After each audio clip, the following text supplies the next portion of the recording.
All glory to the temple knight, his guarded temple a spoil. Knights rally the common folk to reconsecrate with toil.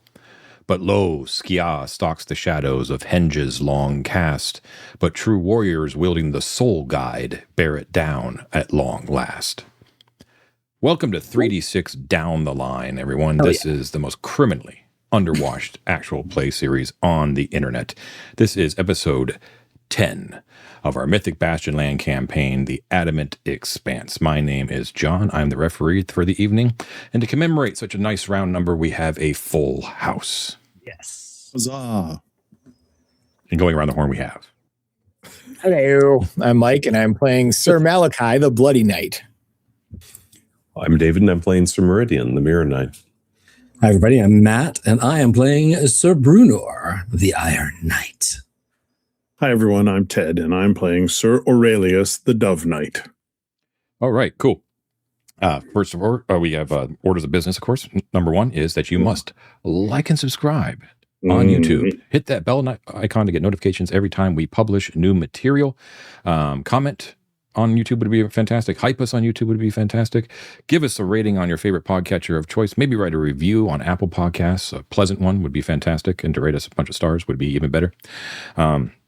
If you have a few extra bucks per month, you might want to think about hooking us up with a Patreon subscription, which will get you access to our Patreon exclusive campaign, Return to Dolmenwood, which is currently on episode 24 as of this taping. And you get a lot of extra cool bennies as well. So please take a look at that. And it really does help support us greatly. So thank you in advance. And thank you goes out to the one and only David, who you see in the upper right-hand corner of your screen, for doing all the layout, artwork, and graphic design for this particular stream. If you are listening, you should head over to YouTube and check it out because it's pretty amazing. Lastly, we have another featured player here. We have Ted in the lower left-hand corner, who has recently published our very first adventure scenario called The Tomb of Armand Squagulot, and he's grabbing a copy right now. Head over to YouTube to check it out. There it is in hard copy. But if you would like a delicious, cheap PDF, you can get it on all three of the big PDF distribution platforms online. That would be DriveThruRPG, itch.io, and RPG Trader. Links are down below to pick that up. We just got a nice feature on the latest Necrotic Gnome newsletter, so maybe all of you are aware of it right now. If you are a classy individual who subscribes to that newsletter, which you really should. Okay, I think that's all the business. Let's dive back into the Adamant Expanse and our knights. Ooh. So, let's see, recap from last time.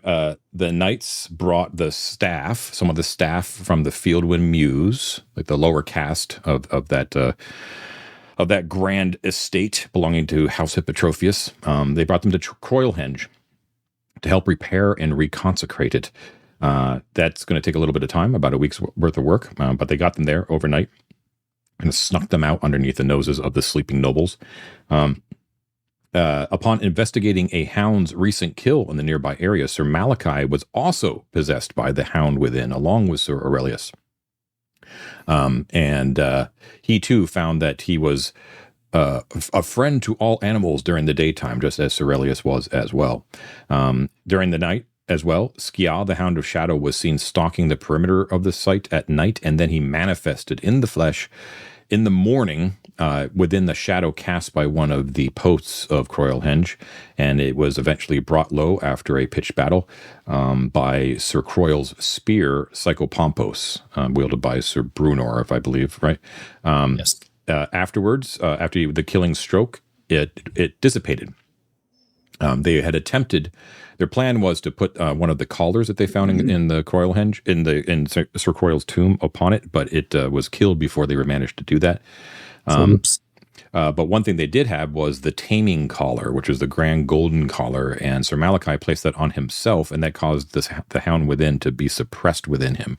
So only he's currently wearing that now, but Sir Aurelius is not. So Aurelius is still affected by the hound within. You decided to travel northeast on the first day of actual work going on at Croylhenge by the staff to seek out the other hounds as well. And you reached the confluence of the Arn and Loom rivers, and you realized that you would not be able to pass northeast into that hex that has that confluence. but it was no sooner had you kind of crested a hillock to look over that confluence when you felt an unnaturally, unseasonably cold, icy wind manifest. And on that wind arrived the another one of the great hounds of Sir Croyle. This is Anemos, the Hound on the Wind. And that's where we left it. So if we head over to Miro real quick, if you guys want to take a look as well, a couple of additions that I've added, most notably, I can see all your curses following it. It is a road. I put the road on there. So there it is. Nice. That's the road. Thank you, John. And Thank you, John. You're welcome. Glad to do it. It's not like he built it himself, guys. I know. Yeah, how long did that That's take his you map. to do, John? It's beautiful. Yeah, it was some toil. Did you do a nice like Roman gravel bed, and then layers of stone and crushed rock on top and thousands of slaves? I did. Sweet. I did guess. Well, actually, oh yeah, in the last, I knew there was another thing. Is you can see the barrier marker there to the northeast of your marker there. So that's there's a couple of those in the west as well that you found. So just remember that redness indicates an impassable barrier. right. So we could go due east from here. You could go due east, yes. Okay. The barrier just indicates that like it's just too much river there, right? Like you can't cross it. But barriers don't necessarily mean that that you just have to turn around. If you can really think outside the box to find a solution, you might be able to cross through a barrier, but you have to really, really think hard. In this case, the solution is pretty easy. You need a boat, right? Yeah. Or bridge or something like that. Yeah. And in this case, the barrier is the rivers, the confluence of the rivers itself. That's correct. Yes. Okay. So that's the deal. That's where we are at. We are picking up in media res now. So again, let's just set the scene. I believe it was a pretty crisp and cool day. Remember, we're in the month of harvest here, in the month of bales. So things are getting chilly anyways, but this icy wind was unseasonable as well. So what appears on the wind actually sort of manifests like that wind actually seems to coalesce into like a bluish white sort of form in the air, and then it alights upon the ground softly. Is a mighty, shaggy, bluish gray furred hound, like an Irish wolfhound. Actually, if we go back to Miro, I forgot that I actually did this. There's a couple of depictions of our latest hounds, or at least as close as they get. So Skia was obviously more like a pincher, like a Doberman pincher. But that would be like totally black, right? Obviously, and then Anemos, who is you're facing right now, is much more like an Irish wolfhound. Ooh. Okay, but picture them both as like abnormally large, and both of those dogs are Like, naturally large anyways, but even bigger. Like the size of a bull sort of thing? Or? Yeah, exactly. Yeah. Mm. Yeah, or maybe not like a bull, but like timber wolves can get like insanely big, like that kind of big, right? I think we forget like how big wolves actually can be, but when you see a wolf next to a dog, they're gigantic creatures. Yeah, there's Highly recommend going to a wolf. Highly recommend going to a wolf sanctuary if you ever have the chance. They are beautiful animals. Oh yeah. But yeah, so this is an Irish wolf. Irish wolfhounds, I think, are like the largest dogs. Is that right? Maybe Great Danes are bigger. That might be true. If not, they're really close. Not like the biggest, like heaviest, most muscular, but just shoulder, like as far as size goes. Yeah. So, but picture it even larger though, right? So wolf size. Big guy. And this guy does not look particularly friendly like that one does in the picture. Maybe we have We should offer him some Scooby snacks immediately. I think is probably the. Yeah. Okay. Real quick. Matt is the night marshal. So he's doing calling the shots. So when you when it alights, when it kind of manifests in the air, it drops down and it's moving up the hill and it's stalking you. In that picture, like where its head sort of slung low, that's sort of what it's doing, but it's got its fangs bared as well. And it's very, very light stepped.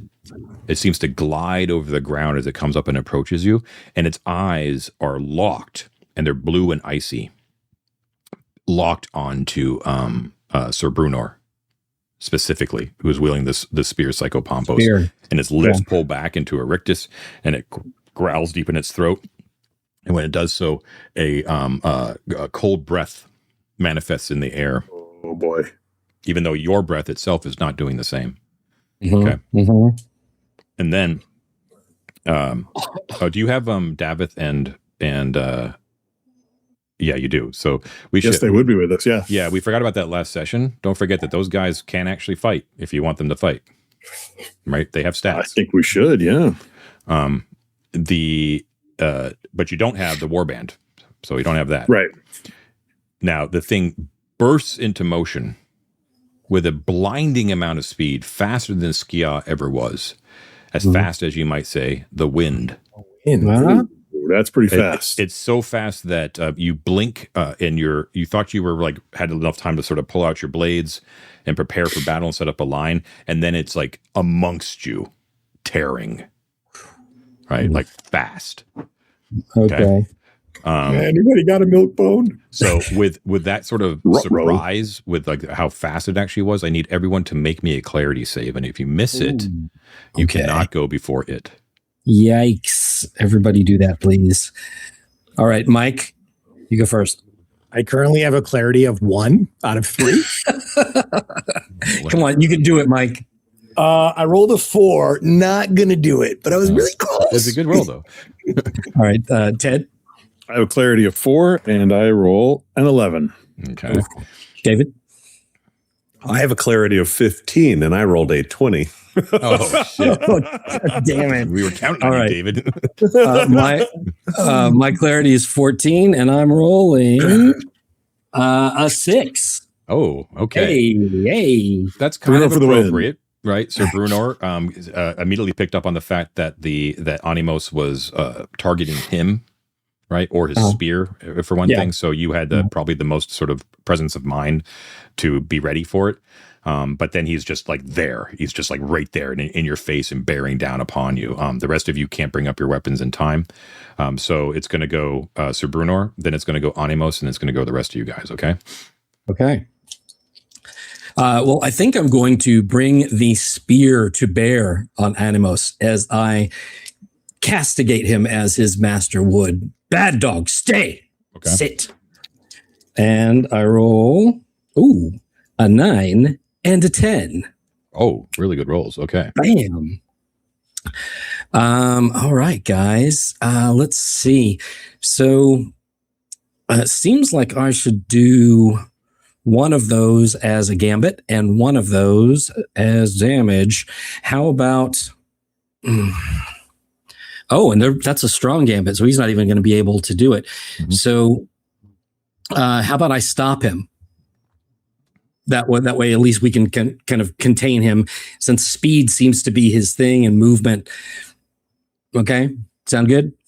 Hey man, this is your car. You're driving. All right, I accept input. So John, I'm going to use the 9 as a strong gambit to stop this thing as I whack it with that spear right on the forehead, right on the snoot, to just stop it in its dead in its tracks. Great. So that's actually, you rolled really, really well. So the I don't think you could roll better. Actually, I think I could roll one better. Yeah. So yeah, it does not get a save for that stop. So what do you? Sorry, explain to me narratively again how you're stopping it. So I'm taking the spear, Psychopompus, right, which it knows and fears as its master, and I'm using that, and as I call out for this thing to stop and heal, I'm smacking it dead, like right on the sensitive snoot, right? Okay. And then you're reversing it to stab him? Yeah. Yeah. Okay. Yeah. So it's pull back and then twist into the shoulder. Okay, cool. Okay. So your tactic is extremely effective. All right. So it lunges for your throat, and you bring the butt of the end of the spear down, and it slaps the hound down on the ground, heavily onto the ground. All 4 of its feet sort of get splayed out, and then you reverse your stroke and stab with the spear itself. It lets out a howl of pain, and as the breath crystallizes out, as the breath exits its mouth, it actually crystallizes in the air, and shards of ice, fall to the ground, and tinkle in the wind. And okay, so you have stopped it, but what's interesting is that when you have impaled it with Psychopompos, it seems to lose all of its strength for a moment. Oh. So it's not only stopped, but it's also vulnerable. Ah, okay. Okay. Now it's its turn. It would normally be able to attack, but because you hit it with Psychopompos, it cannot. It loses its turn. As well, it's been stopped, so it also can't move either. All right. So we just have to skip its thing. So it's just, it thought it had the upper hand, and you immediately just put it down. Okay. Nice job, Matt. I mean, it's not dead. I'm just saying. Right. Very, very stunned right now. But it's weak. And when we roll, guys, remember, I mean, we haven't really discussed it, whether or not we want to, but it is if we want to try to tame it with the collar, now might be the time. Last time we struck too forcefully and killed the animal before we could try to tame it. So he looks to Meridian. If it is for anyone, it is for you. But everybody should roll to see what we can do. You see that it's not paralyzed. It looks like it's about to sort of spring back into action, but you have a moment, like a round, right? Basically to do something. Yeah, I think we have to roll and see. Okay. So everybody roll. It's us. That's right? everyone. Yeah. All right. So who wants to go first? Well, Mike, you can go first. So John, I don't go again, right? No. The same round, yeah. Okay. So Mike, you go first. Okay. So John, I am going to then, I'm going to go ahead and Matt, do you think I should not use my smite because you want to try at least for a round to try and capture it? It's just not doing that seems like, also kind of risky. Just FYI. Get him, Ray.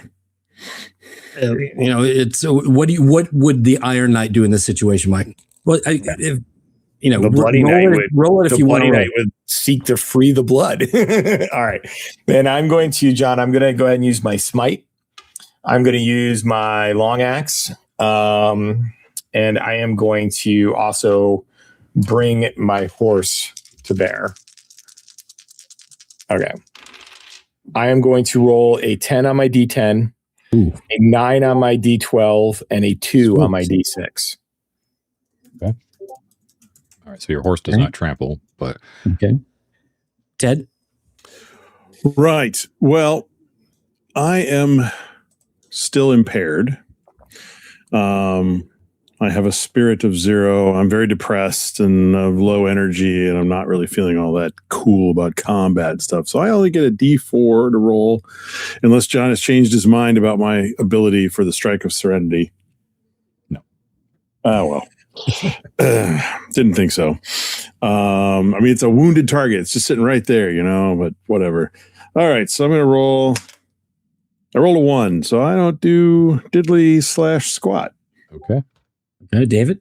I just kind of listlessly wave my sword around a dog. I'm like, yeah, whatever. I roll an 8 and a 3. Again, the caveat being that because our rolling is attached to our weaponry, right?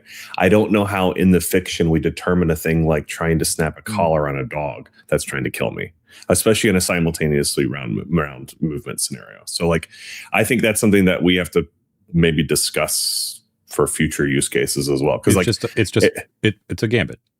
A gambit, it could be. It doesn't. It's not. Again, does not limited to what's listed on that list there. You can get creative, right? Sure. It's just. I guess what I'm unclear of is the gambits are all attached to arms, like actions of weaponry, right? So, I mean, it doesn't have to be. I guess because our dice are attached to that. Is my point. So, the 8 I rolled is my axe.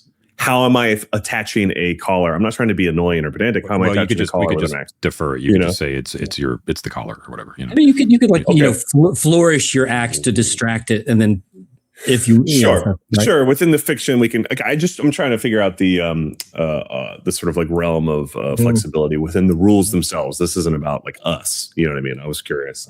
Okay.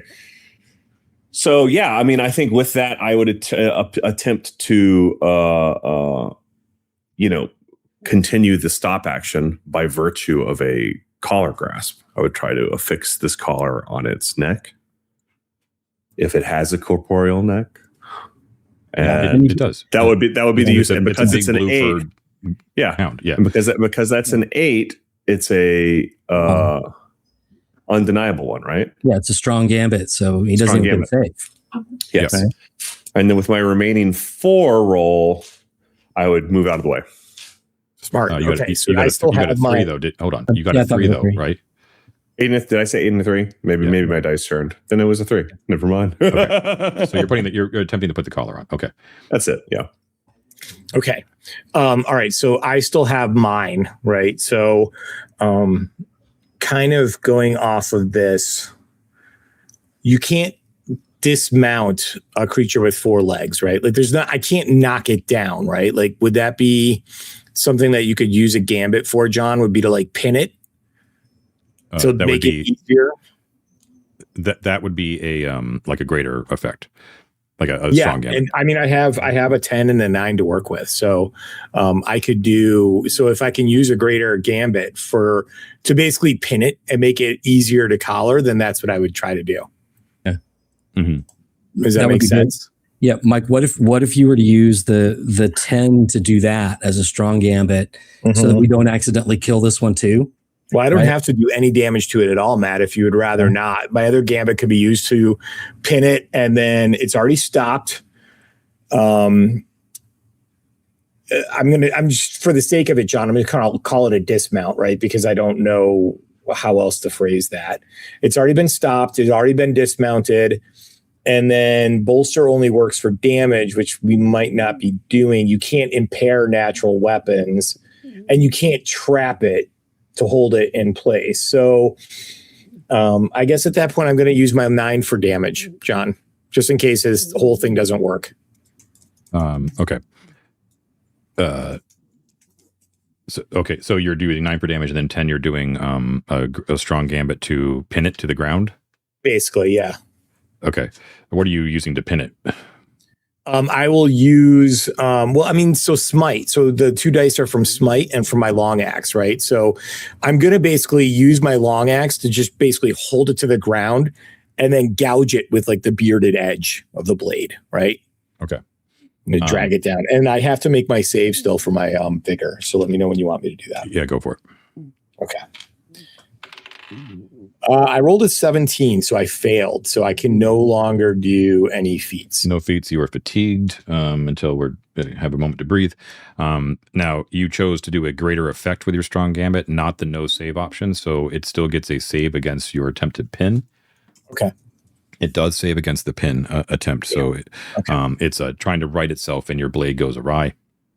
But at the same time, Meridian is moves up, and he has got the blue collar of Animos and attempts to attach it to him, and he does so.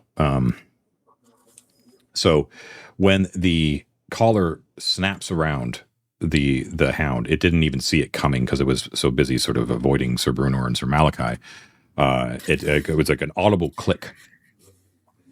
And when it does so, it whirls its head around to snap at Sir Malachi, but right before it can do so, it turns to stone. Oh. And is frozen in like that position, like leaping to attack. Okay. Oh, that's awesome. I can picture that. I slap Meridian on the shoulder pad and be like, "Good hands," with his mouth like right here in front of my face. John, is it like turned to stone? Like it might have looked like this when it was a statue in the tomb, kind of thing. You don't know what it looked like, but it certainly looks like a statue now. But it like froze in its actual position, or did it sort of turn into a statue? It froze in its actual position of leaping at Sir Meridian. The what you notice too is that as that happens and you're adrenaline starts to calm down. So Brunar, when you are taking Psychopompos back, you take a look at your scabbard or the cleaving blade, not Psychopompos, but the scabbard itself, and you see that there is a single hound sitting on its haunches, abstract on the scabbard, just a single dog. Okay. Whereas before there had been 3. Yeah. Right. Okay. Is the figure before them with the dog head? He's still there? No. It's just totally a different dog. than what you've seen before. Okay. It's just one dog sitting on its haunches. Yeah. I think we are. I think we are down to our last quarry. We just now must return this one to its place in the temple or in the area. That is what we have these helpers for. No. We can actually do this, man. We can chop down some green branches and make like almost like a palanquin or like one of those things you drag behind the horses, and use our horses. That's what I was thinking. Yeah. It's well worth the time, I think. Squires. So I believe it's probably like around midday because I think you left for this trek in the morning. Yeah. So what do you want to do? I like Mike's idea. We're going to like build a means to convey this back and bring it back to Groyhitch. Okay. So you do so. I will say that constructing something will probably take a phase as well. So if you want to do so, you would be arriving at Croylhenge. Let's see. Where's time? So you would have to travel back at night, and so you would lose spirit. Ooh. I got nothing to worry about. Then what do you guys think? I think that we might want to just camp and do this in the morning because I'm running low on spirit as well, and that is as our brother here can attest. It is difficult to restore this once you lose it, huh? Sure. I'm gonna sleep at the feet of the newly made statue. Okay. Yeah, I think we should camp out. That's the most sensible thing. Light a fire. We can all sit around and tell stories, and then everyone turns to the dog to give him a chance, and he doesn't say anything, so we keep going. A little awkward. Yeah. I mean, dogs usually don't say much, but yeah, we can throw scraps to him. We should. It also gives us a chance to build a really good conveyance for the statue. Like we don't have to rush it or anything like that. I'm fine with that. That's great. David, you were trying to say something. It doesn't matter. Okay. I remind you too that there was scattered homesteads that you saw within this hex as well. Oh, that's right. We did. Oh, we should totes show up and abuse some hospitality. You know, poor little peasant farmer, a bunch of knights in his stone dog wandering. Statue. Yeah. let's drag our statue over to one of the small little. Let's do it, man. No, I think we could. Because here's why I think we should do it. Because if these dogs have been out terrorizing people, then we should let people know that we've killed one, frozen another, and we're on the hunt for the third one, which would be good for them, and it'd be good. Frankly, it'd be good for our glory and so on. Yeah, I agree. Okay, so so are you going to head to the homestead first and build the the trapdoor there, or are you going to build it here? I think we need to build that in the afternoon, and then in the evening, sort of go to the closest homestead before it gets too late, kind of thing. Yeah, that sounds good. Would that work? Okay, John, for in terms of getting sleep and food and stuff? Yeah, I think so. That'd be fine. Okay. So as the sun sets in the west, you've got your makeshift trap wall ready to go. It still slows you down a lot. I think if we'll worry about it later, but you'll probably have penalties to how far you can go later. But again, this is unrelated, but don't forget, even though I said it right before the combat, that you do have squires that can actually attack, and they did not attack. If you don't invest in your squires, you will forget, as we did, that you have them. So, if you don't want to deal with squires in this campaign, you should probably come up with a role-playing situation to cut these guys loose, because I am not going to take it upon myself to fill them with character, right? They are your squires.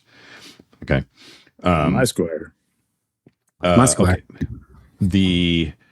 I mean, in fairness, I do have an elderly man, so I don't think combat is what I'm going to express him the most. You chose him. I'm just saying it will be your natural choice for your next PC should your PC die. And if they are sort of blank slate characters, it's kind of a missed opportunity, I kind of feel. So just be aware. So your troop drags Animos in stone shape through the fields towards the nearest light source that you can find as the sun sets over the horizon. And it looks to be like a humble farm of some sort. And as you do so, as you approach, you see that this homestead, there is a rudimentary cart outside, like a single horse or donkey cart that is being prepared by what looks to be a young boy, about 12 years old, like little farmer kid, and a very, very striking figure. And this guy looks dangerous. He is he's quite old. He has shoulder-length gray hair and a bristly salt and pepper beard, and very strong build that looks to be like it's starting to sag a little bit just due to age, but still has got like all that muscle underneath, right? Mm-hmm. And he has actually, you probably wouldn't be able to tell what the blade's like, but he has a quite large blade that is sheathed at his side, and he is wearing mail. And what's really distinctive about him is that his cloak is actually a tapestry, like a heavy tapestry, like you would have found on the carpeted throne, right? That is sort of been tied up around him, sort of like Scottish guys used to do, like with their tartan thing, right? Like they're tied up around his shoulder. Yeah. It's kind of a cool effect. And what's interesting is that he's wearing a livery that you haven't seen before. And it's a midnight blue, like dark, like the night sky, a midnight blue surcoat over his mail that's embroidered with silver filigree around the edges. Okay. And on the front of it is a bright white sun, and the rays that come out from that sun radially are curved all around. Okay, and it's brilliant. Like it takes up like the entire surcoat. It's not like a little sigil in the center. It's like the whole entire thing. It's a big sun on this midnight blue field. Okay, you have yet to see it before. And as they see you approach, the kid drops like whatever he was carrying, some sort of package or something like that, and runs into the farmhouse. And the old armored man, stands in front of the cart, between you and the cart, and pulls out his blade, long blade, and you can see that the blade itself is toothed like a sawfish. You know what I'm talking about? Yeah, I do. Like all on the edges. And he pulls it out with a grand gesture, and he puts it into the earth and puts, hand over hand, and just waits for you calmly to approach. Okay. As we approach, I will call out, hail, sir, apparently Sir Knight. We come in peace. Welcome. We hope to be greeted as such. Hail, knights. I am Sir Exeter. You are knights of the realm, yes? Indeed we are. I am Sir Brunor and my compatriots. I'm Sir Aurelius. We all introduce ourselves. Sir Enthusiastic. That is a daunting blade you wield, my friend. That of a aquatic sort. What profession do you hold? I admire it. Don't mistake the blade for that of the bones of a fish. It may look like one, but it is solid steel. I shall warn you that should you have deception in your heart, should you be lying to me, that these people are under my protection, as are all the folk around the town of Lummouth. We are men of honor and do not dissemble or deceive in any way. They are under our protection as much as yours, as we are knights of the realm, true and good. Very well. And do you seek the hospitality of the homesteaders here? We do, if they can afford to pay it to us. We would not put anyone out of house or home. I shall vouch for you. I extend the hospitality of this warm home to you tonight. You may be able to help me, good sirs. In fact, your arrival is propitious indeed. Come. By all means. A bed and a warm meal would prepare me for almost anything. He stalks away into the house and kind of gestures you in. Inside, you can see that there is a homely looking good wife inside. It looks like she's lived like a pretty rough life out in the fields and things like that. The boy is terrified, and they are both hovering around a bed that is in the corner. And in the bed appears to be the master of the house, a farmer, gentleman, who is not looking good at all. He has lost his left leg at the knee. And it has not been cut by a blade. It has been raggedly torn off. And they have hastily attempted to staunch the wound with a bandage, but the bandage is, sopping with blood on the end. And it is then that, mostly because I forgot to mention it too, that you also realize that Sir Exeter, in the way that he moved back to the house, was actually limping. And he was holding his side. And as he kind of moves his tapestry cloak aside, you can see that he himself has a hastily applied bandage on his side, and it's a massive thing. Like his entire flank is wrapped with a wrap, and it's soaking through with blood. And every once in a while, he coughs. Was it a great hound that did this?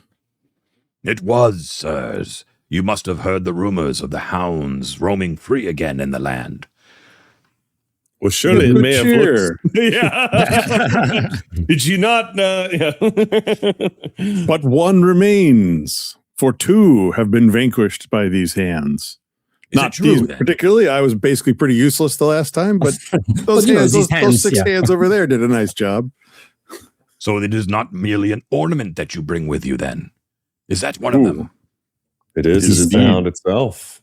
The true. It is animals. Animals, yes. Good. The hound on the wind. Most excellent. We fear that we were beset by the hound in flesh. Sarx. A great white albino beast with pink eyes. All right. He's hanging around here, I see. He's the one that we are hunting. So what of Skja? Yeah, we kind of beat him up a little bit. He has been vanquished. It is said we tried to subdue him, but our blows were too mighty, and there's no hiding Psychopompus, on his back. This is a giant spear, right? Yeah. Now he doesn't seem to recognize the spear. Mm-hmm. He recognizes like its beauty, and it's but you also have cool blades as well. Mm-hmm. So he doesn't seem to take that amiss. Like it doesn't appear like he recognizes Psychopompus right off the bat. All right. Yes, the first hound, we were unable to subdue him without destroying him outright. The second one, Animos, we were able to contain him without destroying the animal. You turned him to stone. Wondrous. How did you achieve such a feat? Hit him. We hit him so hard. Sir Meridian here bravely put the dog's own collar onto him. His own collar. The collar of an animos. Right. Wondrous indeed as well. Surely you come here with many tales to tell. And how did you come by this collar? And you, sir, I see you are wearing one. Gold. So I think we should sit down and tell him the whole story. Well, sir, as we were traveling the land to go visit various parts of the realm, we came upon the tomb. Never mind. Somebody else do this. I can't remember everyone's names. We tell him the story, John. Right. I think that's. We tell him the story. We're served stew at the table and good beer and bread, and we break it together and we tell the story. And he as incredulous, and we offer proof. And we are but humble and modest knights, and do not brag. But the truth must be told, and so on and so forth. I do want to watch as we spill, right? We spill the tea. We tell him.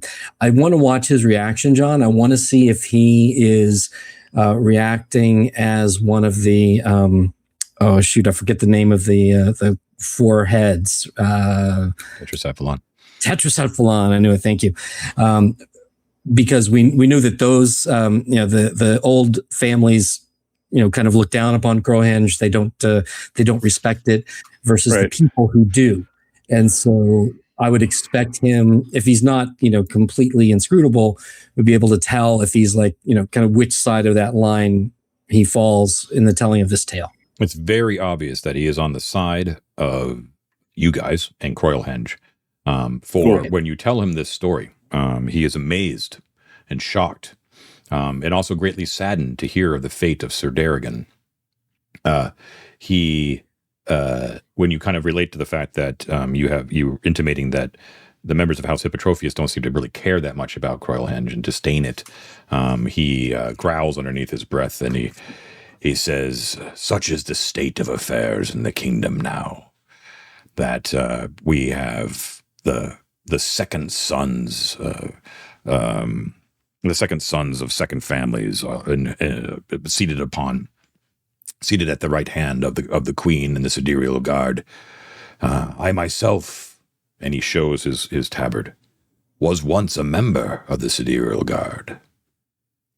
Everyone has forgotten, and no one recognizes this sigil except the very old and the seers themselves, that this is the livery of the sidereal guard. Even though I was exiled by the queen, I have refused to give up the livery.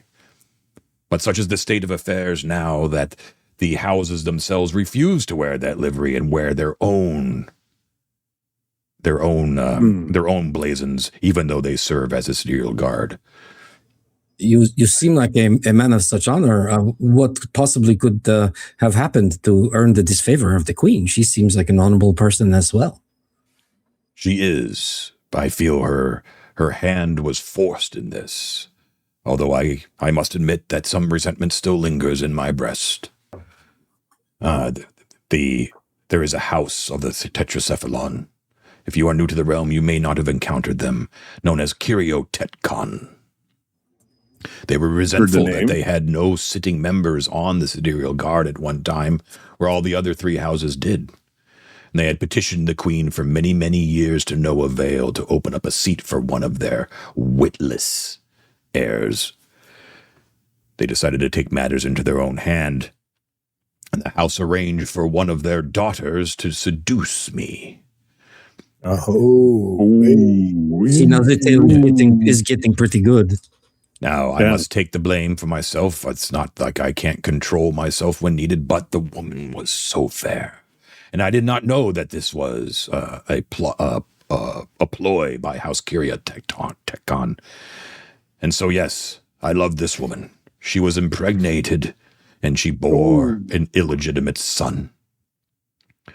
And then when this fact was revealed, House Kiriotetkon demanded that I be exiled for defaming the guard. And the queen was forced to act. And thus, Sir Neolassa, the reliquary knight, was instated to the guard in my place. You actually, I can't remember which of you fought Sir Meridian and Sir Malachi, actually jousted against Sir Neolassa, but she was a female knight, and she was the lone member of Kiriotetkon. She was actually, I think it was me. I'd have to go back but my impression was that she kind of took it very honorably, didn't she? David jousted somebody who acted kind of like a butt when they lost, but this one I jousted, and then she was actually like pretty Probably honorable, the case. right? Mhm, yeah. Yeah. Mhm. Sir Exeter, does your child yet live? I don't know, and it saddens me Ooh. greatly. I imagine so. I'm sorry Five for days. asking. I have been banished to this backwater, and I am not permitted to have any contact with Kiriotetkon. I do not know his fate. But yes, I would dearly love to know. If you should be on your travels, should you find the boy, please come find me. Bring him to me, or send word where I can meet him. And his name is... I don't know. Oh, you don't even know the name. Oh, Gonna be tricky. He is likely to be, as you can see, and he sort of shows his long gray hair. He's likely to be full grown now, likely one like your age. What about the young maid's name? That might help. The maiden. Sorry, John. He gets. No, I got it. You got it. Good. Oh, good. He gets wistful, and he says, yes, the Lady Ariana. Aha. She was like a flower in wintertime. Well, A blessing. Did she know that she was part of a plot? That too, I am not aware of. Well, of But course, Sir Exeter, should we ever find anything, it would be an honor to bring that information to you, but it doesn't sound good. I've resigned myself to this fate, and I live a fulfilling life here. But yes, indeed, I find it is unknightly of me, but I must admit that I am unable to forgive the cruel fate that has been placed upon me. It is a lot to bear. It was the greatest honor of my life to serve at Queen Ingomara's side in the guard, and for her to speak those words in the carpeted hall, it broke me. But now to current business, as you can see, the Hound in flesh. I was called to this homestead from the town of Lummouth, and when I heard that the beast was slaying creatures and livestock and taking away babies and things like that of such violence, that I rode as hard as I could, and then I myself was beset by the beast and wounded, and so we plan on the morrow to put poor Kiris onto the bed of the cart, and then the young boy Raji there with me. We will go to the town of Lummouth. Would you help us escort this man so that he can get healing, and I as well, frankly? Of course. I can't think of any reason we could say no. The dog here is stone. If the other one comes tonight, we shall defeat it, and then there will be a safe journey. Of course, we'll help you. Was the when you were attacked, and when the unfortunate farmer here was attacked, was it during the daytime, at night? What were the circumstances? Daytime, when the sun was high in the sky. Oh, okay. Okay, this is good for Hound tonight. The Hound of Flesh is there anything we should know about its style of battle? It is vicious, he says. Yes. That checks out. It has an unbelievable durability. All my attacks, even though I struck true and it bled, therefore it can die. But it did not seem to stop it. It came with full force. But if you've already put down two of the hounds, it is, I feel, foretold that you shall put down the third. That would be It is ideal. only a matter of time. But no more should die in the meantime. No. I don't suppose you've got any good remedies about you, do you? Because I'm feeling pretty low in spirit, if you know what I mean. Don't despair, knight. Despair is the greatest enemy to knights. Well, I'm pretty despairing right now. I don't know how I'm going to fight the flesh of Hound if he's all that durable. And you must find it within you. Find the strength within you, knight. Do not succumb. This is the strength within me. This is tiny little D4. We are men and women of passion, knight. I got vigor up the yin yang, but I got no spirit. That's okay. We saw you from across the room, passion, though, don't you, Sir Aurelius? Yeah, my passion is for revenge, and in order to restore my spirit, I need to achieve a worthy revenge, and in order to do that, I need more than this. Kill Sarx with a D4. That's all right. Revenge is not always found at the end of a blade, Sir Aurelius. Perhaps some harsh words. Those Sarx will make him feel bad. No, I have thought about this, though, about other ways that revenge could be accomplished. I don't actually, however, have a beef with anyone. So there's not much vengeance that I'm seeking, although I could me to slap you really hard across the face. And then you slap him back. Get thyself a beef, Sir Aurelius. I don't know if that's worthy.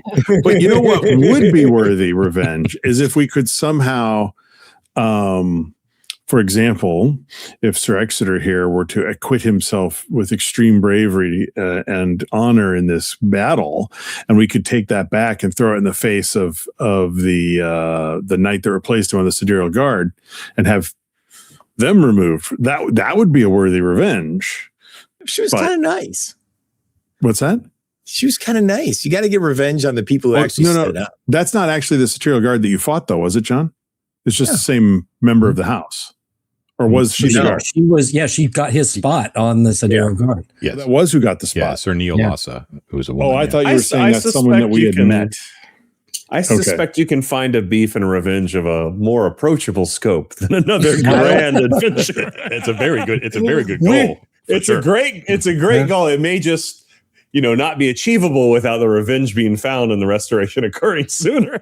Yeah, exactly. This has been the thing that I've been puzzling about. Lo, Sir Aurelius, you have claimed in your story that you have men from Fieldwood Mews working to reconsecrate Crawlehenge. Surely, indeed. Surely they should raise your spirits.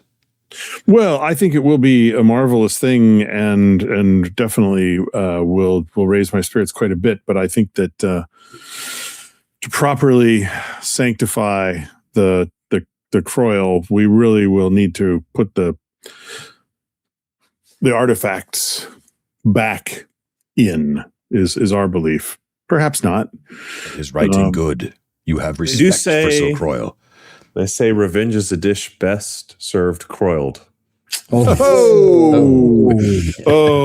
my God. The stone dog crumbles.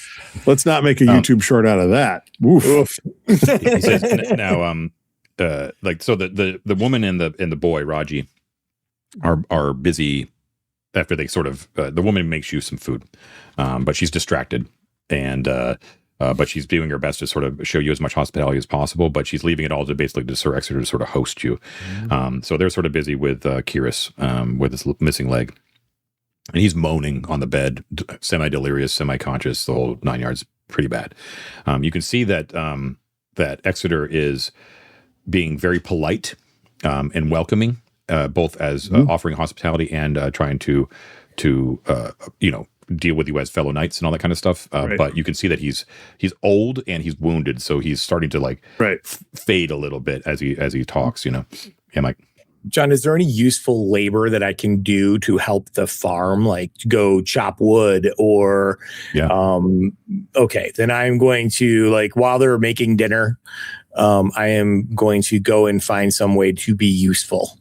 Yeah, sure. You can do all the stuff that Kiris himself probably would have done. A lot of the heavier manual labor. Chopping wood. Maybe Perfect. helping with horses out there, things like that. Yeah, I will do all that. Okay. I would like to, maybe after some of the chores are done, take the boy outside and show him a few sort of sword moves and kind of, kids like knights and swords and things like that, and like teach him a couple sword moves, and kind of with the idea of like he's probably pretty afraid for his father and they've been attacked, and I'll promise to protect him, but I'll say, but your job is to stay by your father's side and help him, and I'm going to show you how to do that, and I'll show him some sword moves. That's what I plan to do, sir. Yeah, and I'll even hand him my dagger for the night. You carry this tonight. Sleep by your father's side and protect him. All right. Oh, cool. Love it. Thank you, sir. So, Billy, do you like gladiator movies? Yeah, that's right. And Brunor is going to, he feels a lot of responsibility here. He is going to do rounds around the building, keeping watch for. We know that the third hound Sarx seems to have attacked during the day, but just in case, he's going to kind of take a guarding post around the house, not going too far afield, but just to make sure that everybody around is still safe and the hound doesn't approach. Sure, no problem. Okay, so you do your nightly duties quite well at this little homestead during the nighttime. Throughout the course of the night, you find that. You find some interesting things about Sir Exeter. One thing, his tapestry cloak, okay, it actually depicts something. It depicts the mortally wounded King Calum, the Fisher King, being carried off the field of battle by his young daughter, who was Queen before she was Queen Ingilmara.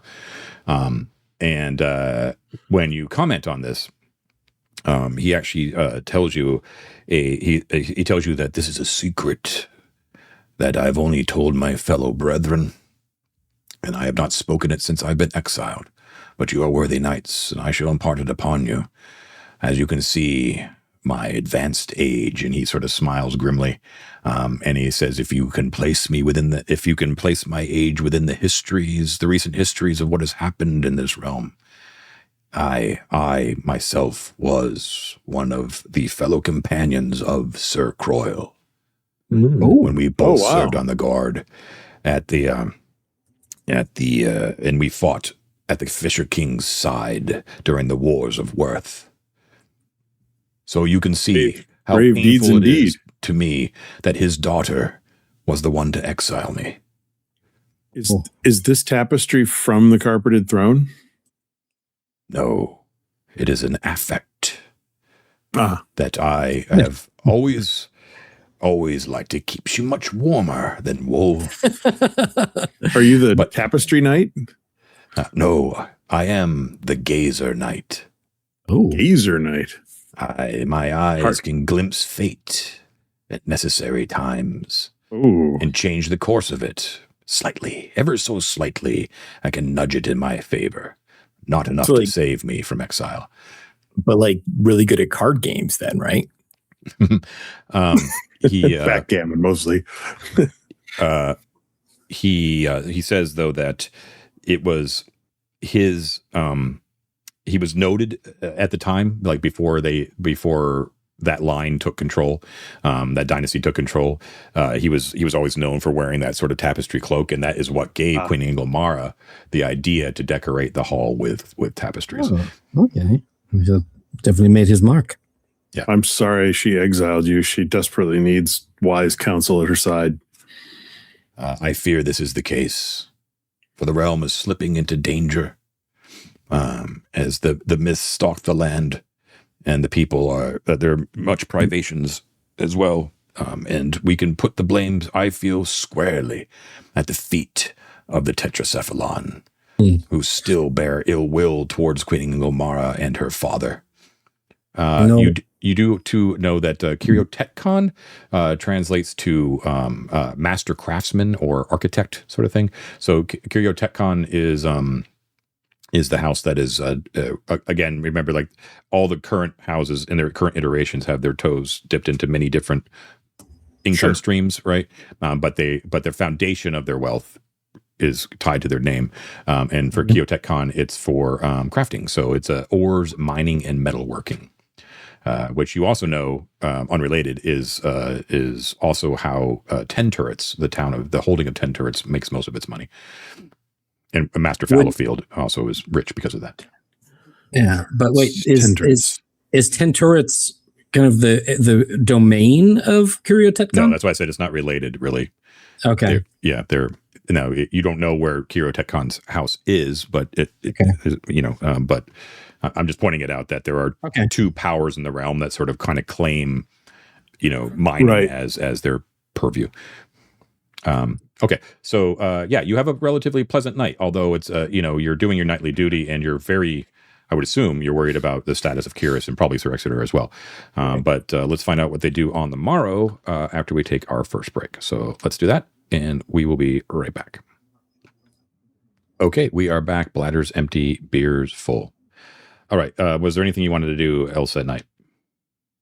No. Get a good night's sleep.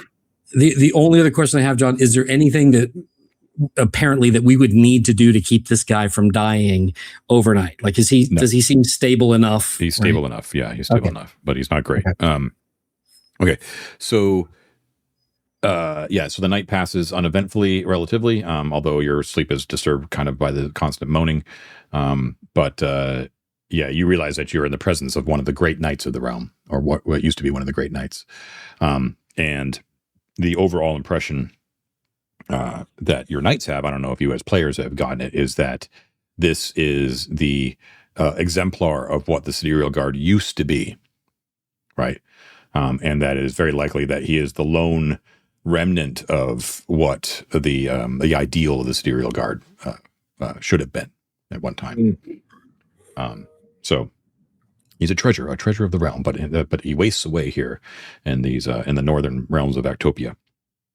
So as the morning dawns, let's see what we've got for some weather. I always forget this thing. Okay. Okay.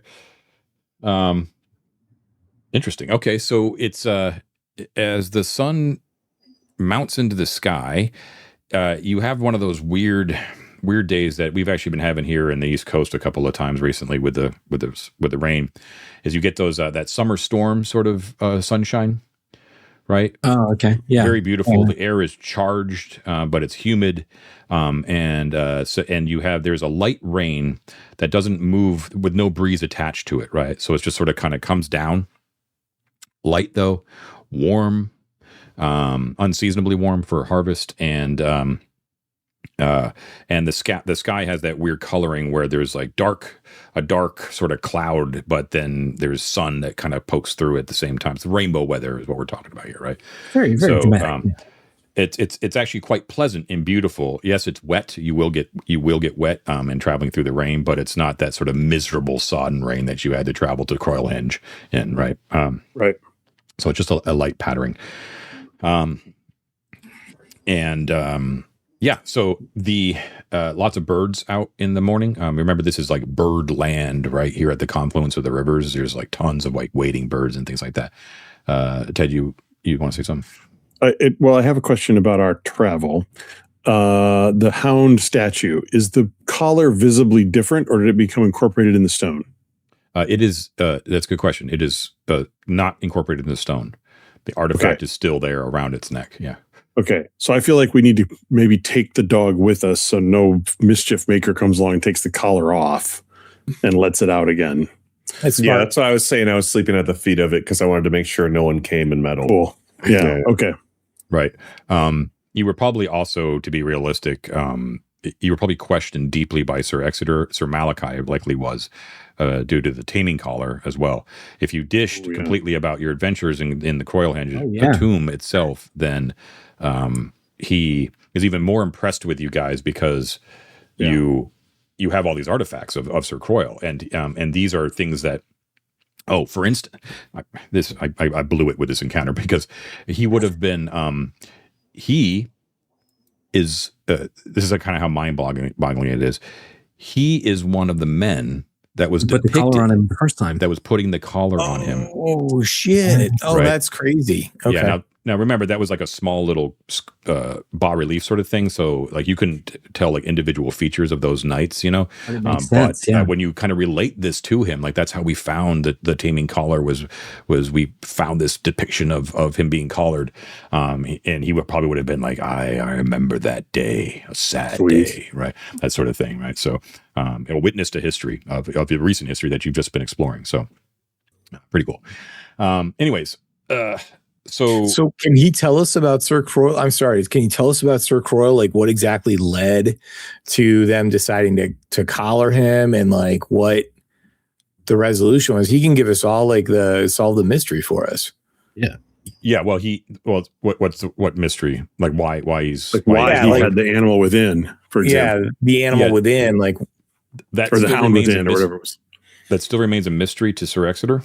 It was over time they started to see that Sir Croyle became more and more distant, especially after the wars were won, and that they chalked it up to Sir Croyle being a man of action. Like he was always at his most joyous, at his most engaged whenever he was campaigning with King Calum for a reason, right? A true warrior, right? Like found ironically, he found inner peace through fighting, through campaigning, right? Yeah. And then when it became time to set up the dynasty, to do administrative work, to guard a holding, it didn't fit with Sir Croyle. He didn't begrudge the king that at all. He was the king's best friend, but it just became he became more and more distant. Now people assume that it was because of his love of campaigning was sort of taken from him, but more and more they realized that it was there was something festering within him. It started to manifest more and more and more, like he would disappear at night and things like that until but he was the one thing that always remained true with him is that he was never be separated from his hounds. His relationships with other men started to dry up and wither away, became very, very like misanthropic and introverted, and but his closeness to his dogs increased more and more and more. So you're saying that this is a guy who is a misanthrope, didn't really like people, enjoyed combat, and didn't really like role playing parts? Are you saying that he is a Mary Sue on my part? No, I'm just saying I think I found my spirit animal. So I have a question for him, John. I would press him to find out where these collars came from, who forged these, how did something so magical and powerful come into being? I don't have the answers for that, and Sir Exeter probably wouldn't either. So this is like one of those mythical things, right? It's just it's like asking like what how Excalibur was forged, sort of thing. Yeah, how was Excalibur forged, John? I'm sure there's a legend that actually has that all detailed out, and Ted's about to tell us. Go for it, Ted. I saw the vowel swallow in real time. Ted, don't forget to preface it with "well, actually," and then begin. Oh, you're muted. Well, actually, you're muted. Damn it. That was a really good joke because I actually right in the middle of that. Nice. Damn it. All right. Next time. I'll get it next time. Yeah. All right. Okay. So that's really cool that he was there. He knows all that. I guess I would only have one question, which would be if he may not be able to answer it. We struck the first hound down rather than bind it with its own collar. I mean, there's no reason it should still be alive. It's been a statue in a tomb for years. Like, is it going to come back, do you think? Like, is there some ghostly aspect to these hounds, or did we really kill it? It seems that you have actually slain the beast, but I myself was not close with them. I don't know. I do not know their natures. Okay. Perhaps if the Temple Knight himself manifests again in the realm, perhaps his hounds will come to him. One last. I just don't want this first one to come back. But it has been relatively recent history. I am old, but in the grand scope of things, it is relatively recent. But it should be noted that no one else has claimed the mantle of Temple Knight since Sir Croyle passed away. Interesting. Okay. Okay. So, and he's the Sir Exeter is the Gazer Knight, just so you're aware. So the plan is that they want to do is to take the carriage with Kyrus. It'll just be like the good wife will stay home.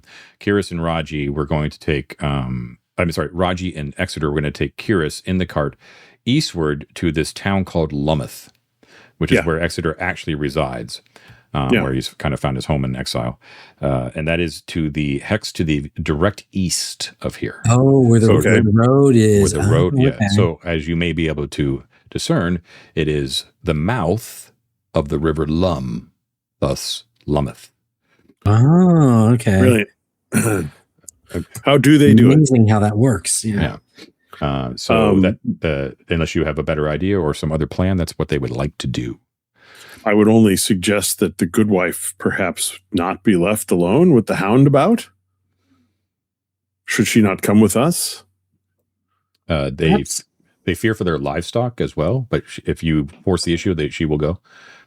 I mean, it seems like if they are locked within the house, should probably be okay, no? Well, they'll defer to your guys' authority, so whatever you want to do.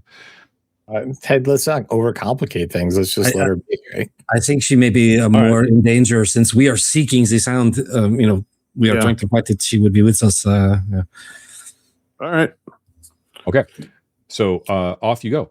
So what I'm going to say is that you just likely do this. You could put the statue in the bed of the cart along with Kyrus in order to not slow you down. Right. So I think that makes sense. Right. Okay. Unless you don't want to. Is there some reason that you wouldn't want to do that?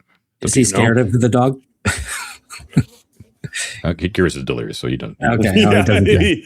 He's not. Well, that's not the Suck it word. up. So, no, I think that makes the most sense. It lets us control our mobility easily. Yeah. Okay, cool. So when Exeter mounts his horse, who is a large white charger, I'm so jealous. He you can see that he does it with a significant amount of effort. Like he tries to stifle a grunt, but he can't quite do it. He vocalizes like how much pain he's in, and he clasps his side as he sort of puts his sabatons into his stirrups. Did I say that right, Ted? Stirrups, yeah. Oh, sabatons, yeah. I know stirrups. God damn it! Congratulations, John. You said stirrups correctly. Nice job. Sabatons, yes. The foot defense. But that's French, right? So it would be sabaton. Well, it originated in the French, but it has been adopted as the English word for the foot defense. So it's sabaton. You would say sabatons. Okay. Yeah. Cool. So he sets himself on the horse, but he's like bent over a little bit, and he's got his one hand with the reins and one hand like clasping his side, and he's just like, "All right, we're off. Let's go." And you travel off on this cart with Raji on the little seat on the front.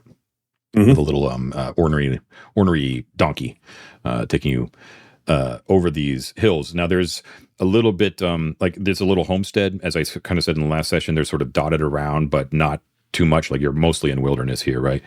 So there's a little cart path that they themselves use, but it just sort of dwindles away. Right, it doesn't meet up with like a larger road or anything like that. So eventually you're sort of out of their fields and you're in the actual rolling hills of the wilderness with the rain coming down. So you're all sodden. You draw your cloaks around you, but it's it doesn't make you feel cold, right? It's a warm rain. Right. And you move forward eastward. So actually I'll switch to mirror so people at home can see. You're going east.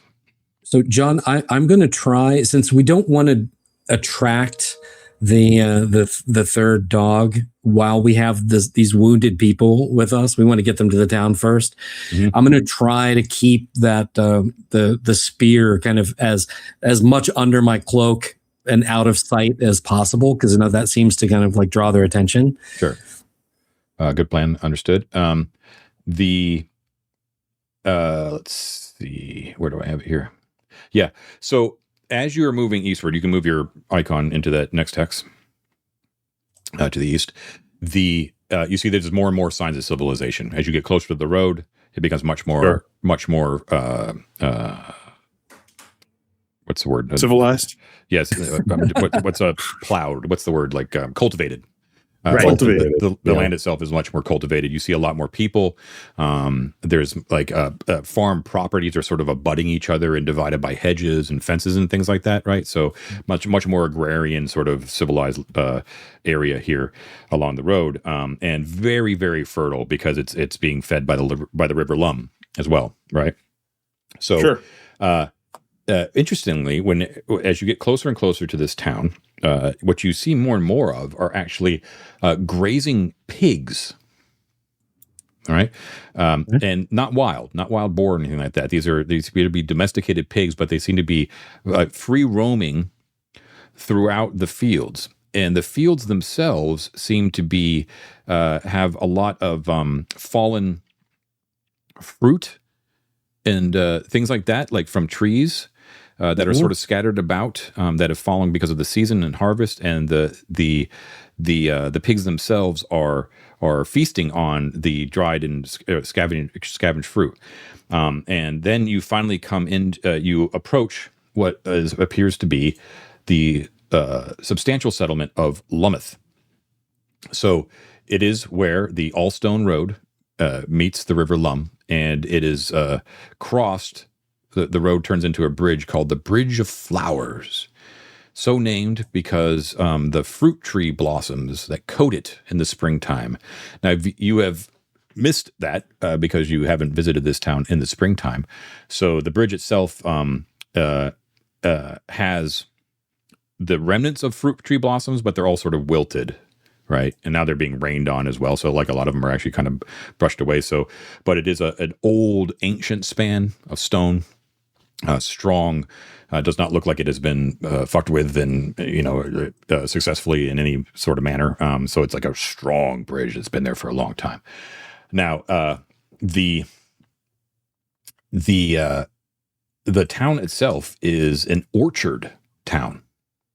Okay, trees everywhere, cultivated trees in long rows. The closer you get, the more organized it gets, right? Like, picture an orchard, like an organized orchard, like in Italy or something like that, right?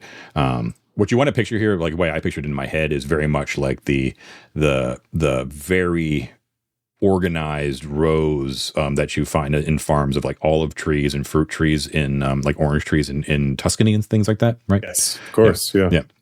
Can I ask a quick question before you go on, John? When you mentioned that there was just a lot of fruit and like not wild pigs, but like pigs out in the, do we get the sense that was deliberate? Like the pigs are using the fallen fruit as fodder, or is there a sense of neglect there? It seems deliberate. I'm going to explain in just a second. Yeah, but it's a good question. Cool. They'll make fine hams come winter. The trees that we have here are apple trees, of course, pears, plums, quince, and there's also a lot of nuts that are grown here too. So we have hazelnuts, walnuts, and chestnuts, all tree nuts, right? So a lot of bushes are also cultivated here with berry producing bushes. So we have gooseberries, raspberries, currants are also grown here as well. So the smell is delicious because all of this fruit is ripe now and falling off. So you can smell it in the air. There's also like the kind of a smell of like rotting fruit as well, that sickly sweet sort of smell. So that's sort of like the sensory experience that you're having. Now, what you see as you approach Lummouth is that it is surrounded by, so you can see like the tops of some of the dwellings, homely dwellings, numerous sort of poking up, but what they're poking up above is a great thick thorny hedge which surrounds the entire dwelling. Interesting. Except where it actually opens up onto the Adamant Expanse itself, right at the mouth of the river. So it goes like over the river. I should say it doesn't go over the river, but it stops at the river. There's the Bridge of Flowers, and then it continues around the river as well. But it's there to sort of protect the town as a means of defense against deer, for one thing, from eating their fruit, and thieves and things like that. Is everybody asleep inside the head? Sorry. So is this a bit like the hedge that around the north side of the Shire? Or is it the south side? I guess it's the south side, isn't it? But you know what I'm talking about, the hedge. And Yeah, well, the hedge was on the east side in Buckland, right? That protected the old forest. But was that thorny? I can't remember if that was thorny. But yes, like a large, very large growth like that.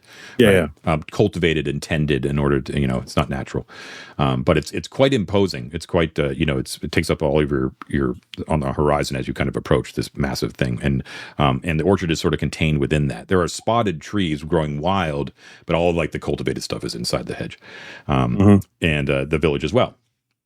So Sir Exeter explains as you penetrate, as you kind of go through the main gate, he kind of gives his authority and vouches for you, and you kind of go through that. Actopion, the seat of power, has the right of panage. Have you ever heard this word, panage? It's an old word. It's a very specific thing. It is the right of a ruler to send their pigs, the ruler's pigs, out in autumn to eat the windfall fruit to fatten them up for the winter slaughter. Okay. So Sir Exeter explains that Lummouth then is a vassal state to the seat of power, to Actopion. Right. Makes sense. These pigs belong to the queen, and that she exercises her right of panage here. So any of the fallen fruit, to fatten them up, and then those pigs are then brought to Actopion for slaughter. John, on the way in, have we seen any signs of these pigs or other domestic animals that have been killed by the dog that we're hunting? That's a good question. I didn't have it written down, but I think that would probably be likely.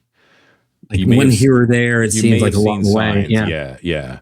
Now you're probably predisposed to think that that's likely the case, that the surviving hound probably killed them, or maybe one of the other two hounds. But it could have been wolves, it could have been some other predator or something like that. But you're likely to think that it was probably the hound. Yeah. Okay. But you don't see, other than probably the remains, you don't see any other signs of the hound, right? You don't hear any get any supernatural vibes or hear anything on the wind or anything like that, right? Okay. But you get a lot of looks once you penetrate the hedge. In the hedge, they call it the close, is what they call it. So once you're through the close, you get a lot of stairs as you kind of come in, because there's 5 knights, 2 squires, guy without a leg, and the knights, and a big stone dog. And a big stone dog, and you guys look bizarre, right? Yeah. You kind of roll into town, and everyone sort of comes out to sort of watch you. Very much the same way like when you got to the Highworks meadery. But they are all very busy tending to farming these fruits and bringing them in to start to collect for the winter. Okay. So that's the deal. Again, this is very different than the other settlements that you've been to. The Highworks meadery and brewery was much more like a compound, right? This is like a village where people, live and trade, and there's a lot of like supplemental sort of stuff going on here. It's not totally dedicated just around fruit picking. It's a self-sufficient town, right? So all sorts of services and things like that. As we go in there, John, I would like catch the eye of either like a teenager or somebody, a villager there, and tell them to run to the healer and tell them that we are bringing some injured people that need immediate attention. Please tell them to prepare. Okay. So yeah, they do so. Sir Exeter nods in agreement, and they will tend to them. Like you can basically gloss over that. Like they both Sir Exeter and Sir Kyrus will be tended to, and will after some time will be okay. So so you are at this is like a really good crossroads sort of area, right? So you could go upriver to up the Lum. You could go out into the Adamant Expanse, and you also have the road which goes back down to the Actopion or further up to Allstone Keep, into the mountains. So just be aware, even though I don't know what you want to do right now, but that this is a really good nexus point for you, right? This is also but obviously a place like if you spent the whole day here, you would definitely be able to restore vigor. Sure. And what kind of amenities does this town offer? Is it just the houses? Is there a church in town? Is there no religion here? Remember, so there's no churches. Okay. So, but it's very much like sort of how we decided to play after Mothership is you tell me what your goal is and I'll tell you if it has it there. But most normal services are going to be available here. Okay. All right. Well, guys, the only thing that I can think of that we could really use is clues, talking to the townspeople to find out where the latest attacks have been. Are they to the east? Are they to the west where we've just come from? Or were there any reports of, attacks yesterday? What news do they have of the Hound? I think that's a good idea, Matt. I also think it's probably worth finding the master or the lord of this town and getting hospitality from them. And then also like telling the story, maybe not the whole story, but try to recruit more people to go to Croylhenge. Maybe you could send a contingent of guards to protect it until we get back there. You know what I'm saying? Maybe they could even take the dog back with us, so that we don't have to be hindered by that. We could commission them. I hear you. I mean, you don't trust anybody, but that's not true. It's kind of true. But I guess my point being is then we kind of work the town a little bit, free ourselves up, and then go find this last dog and go from there. I'm wondering if we could get something that we could use as bait for the dog to lure it to us. Chum or something, right? Dog biscuits that we spread about, because it could be anywhere. I sort of figured we'd see it this morning en route. So if we didn't, it might not be in this hex. Well, that could be anywhere then. Yeah. So how can we lure it? How can we attract Matt's it? point about trying to find out if anyone's heard any rumors. Oh, sure. Right? Yeah. But like that does, yeah, I mean, yes, obviously, but that's only part of the equation. Like, what can we do to actually bring it to us rather than having to go to it? But we know that it attacked the party that we came with very recently, right? So sure. The distance it would have traveled from that village can't be far. So my suspicion is that it isn't further east from us. I suspect not either. Yeah. So I think it's a great idea to ask about rumors and sort of investigate and pursue the dog further. I mean, yes, and all of that. Yeah, and nobody's down any vigor, right? Or is anybody down any vigor? I was down one, but I think that I would have gotten it back by sleeping at the farmhouse that one night, right? No, you have to spend a whole day. Oh, well, then I would like to do that then.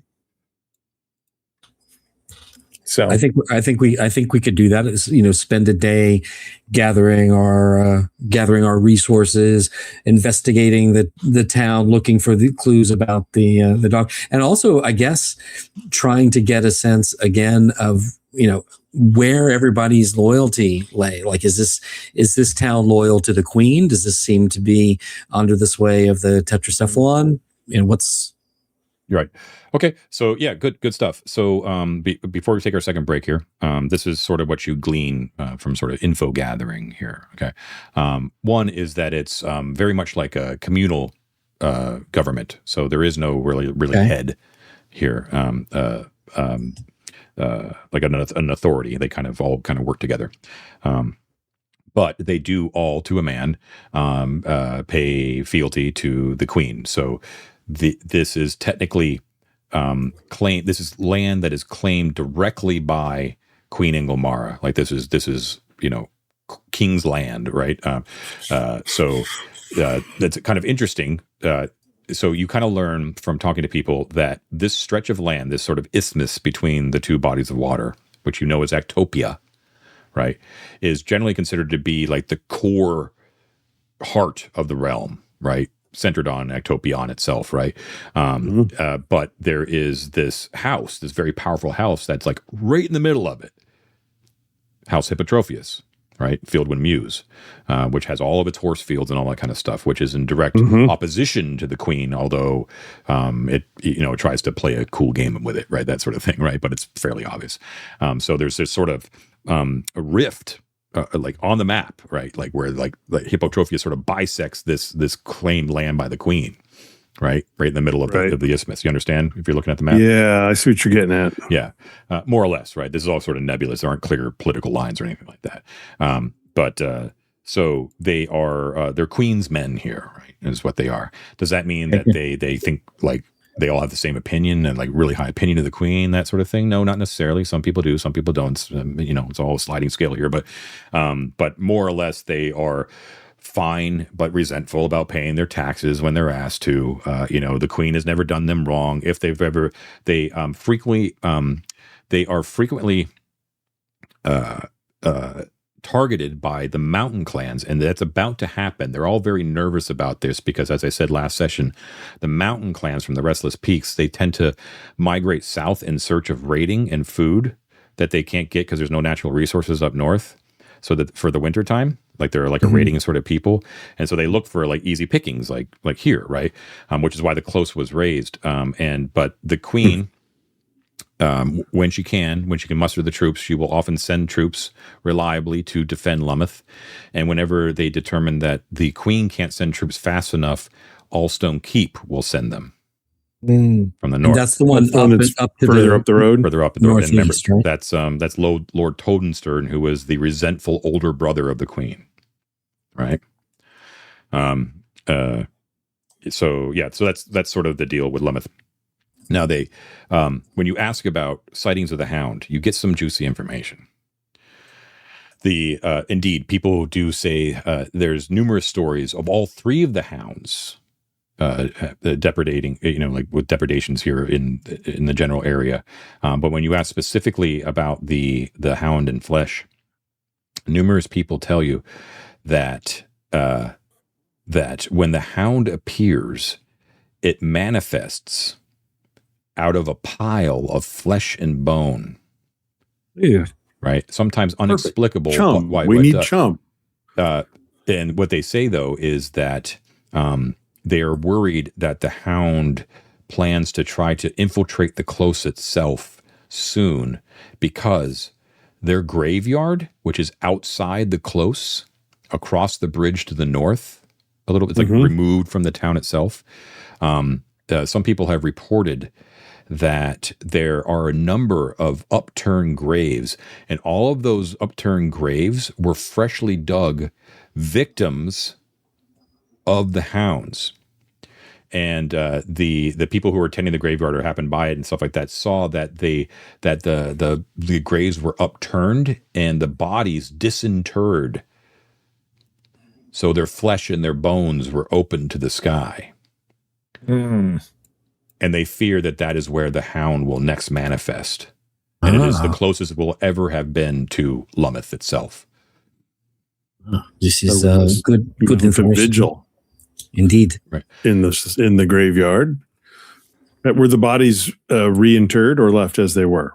They're too scared. They're worried that if they approach, that like the Hound will suddenly manifest and their lives will be forfeit. So no one's bothered to. They went running back to Lummouth proper after kind of witnessing this, and they've reported it. Understandable, but shameful behavior. We need to send some knights out there to take care of. Oh wait, we've got some. There you go. Got some. We are not Bring your knights. shovels, grave diggers. We shall protect you. You act in the Queen's name, please. Rid us of this last of the Hounds. By all means, please put those bodies back in the ground where they belong. I'll stand there and protect you. All right, cool. So let's see what you guys do when we get back from break. We will take our second break. We'll be right back.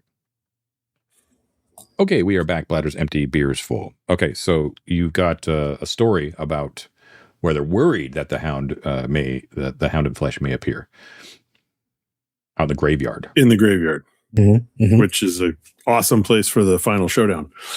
Love it. Dost thou go there? I dust. I think that we dust. That we all deuced. We deuced. Okay. Do we spend the day just to get back? Does anyone else down bigger? I'm not down a lot, just like 1 point, but that could be the difference between keeping my feet and not keeping my feet. Do we spend the day, or it's not just? Here's my question. Yeah, the spending the day. It's like 24 hours, right, John? Yeah, but I would get, like, if you do nothing else for the rest of this day and sleep through the night and wake up in the morning, I'll give it to you. Okay. Here's what I'll say on a player level down. On a narrative level, if these things are cutting a swath of murder through the land, do we think that means more victims in 20? I do. I don't think we should wait. So, in that sense, my question to you, Mike, is: would your character rather risk it and save those potential dead, or wait and have more bodies? You know what I mean? Sort of pile. I mean, to be fair, Just they're commoners, probably Mike. commoners. Yeah. So No, I'm very much into the commoners, but what is the average life expectancy in this world anyway? I see. it's going down a little bit every day. Now, does this qualify as hunkering down again? Is this like a rain analogy, or This is the bloody night, man. We can go. It's fine. But if I lose my feet by 1 point, I am turning off my computer and I'm going to go sulk. I'm making sure that this happens. Perfect? It's a good deal, Mike. I accept it. Okay, It's so a win-win for me. You We go are to the you have graveyard, resolved yes. to do the correct thing, which is to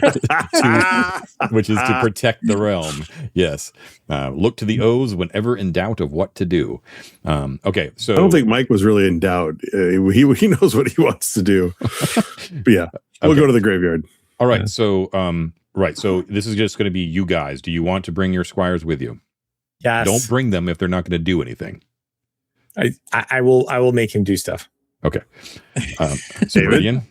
David? I mean, yeah, I think the honest answer for now, I'll say yes. The honest answer is I need to investigate more fully what definitionally a squire can do, because I had not envisioned him as a combat person. I envisioned him as an advisor because of his age.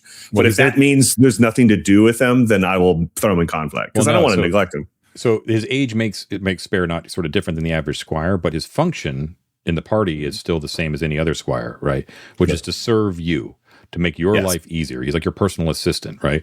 So, and also just by default, they sort of get to train underneath you and understand what it is to be a knight. Sure. So the more they're with you, the better they will learn, right? The more they'll be ready to kind of fill into that role should that time come. Hopefully not soon, but But I'm just saying, for this instance, you have a good opportunity here to find an excuse to actually leave your squires behind. It's not like you're leaving them out in the wilderness. They can stay here and be safe. If you don't want them to be potential targets for the Hound that you're pretty convinced you're going to be going out to face. So I'm not. What I'm saying is, like, I will not cast judgment if you decide to leave your squires here. It's fine. I might a little bit. Do the squires that you guys have, are they armed? Like, what weapons do they have? I don't remember. They're not my squires. I don't remember either. We have not determined any loadouts for my squire. My I squire, don't have an equipment sort of scenario. Yeah. Right. Okay. So what I would say then, until we kind of figure this out, is you should probably leave them, because I don't want to make them targets. Right. Yeah. Agreed. Okay.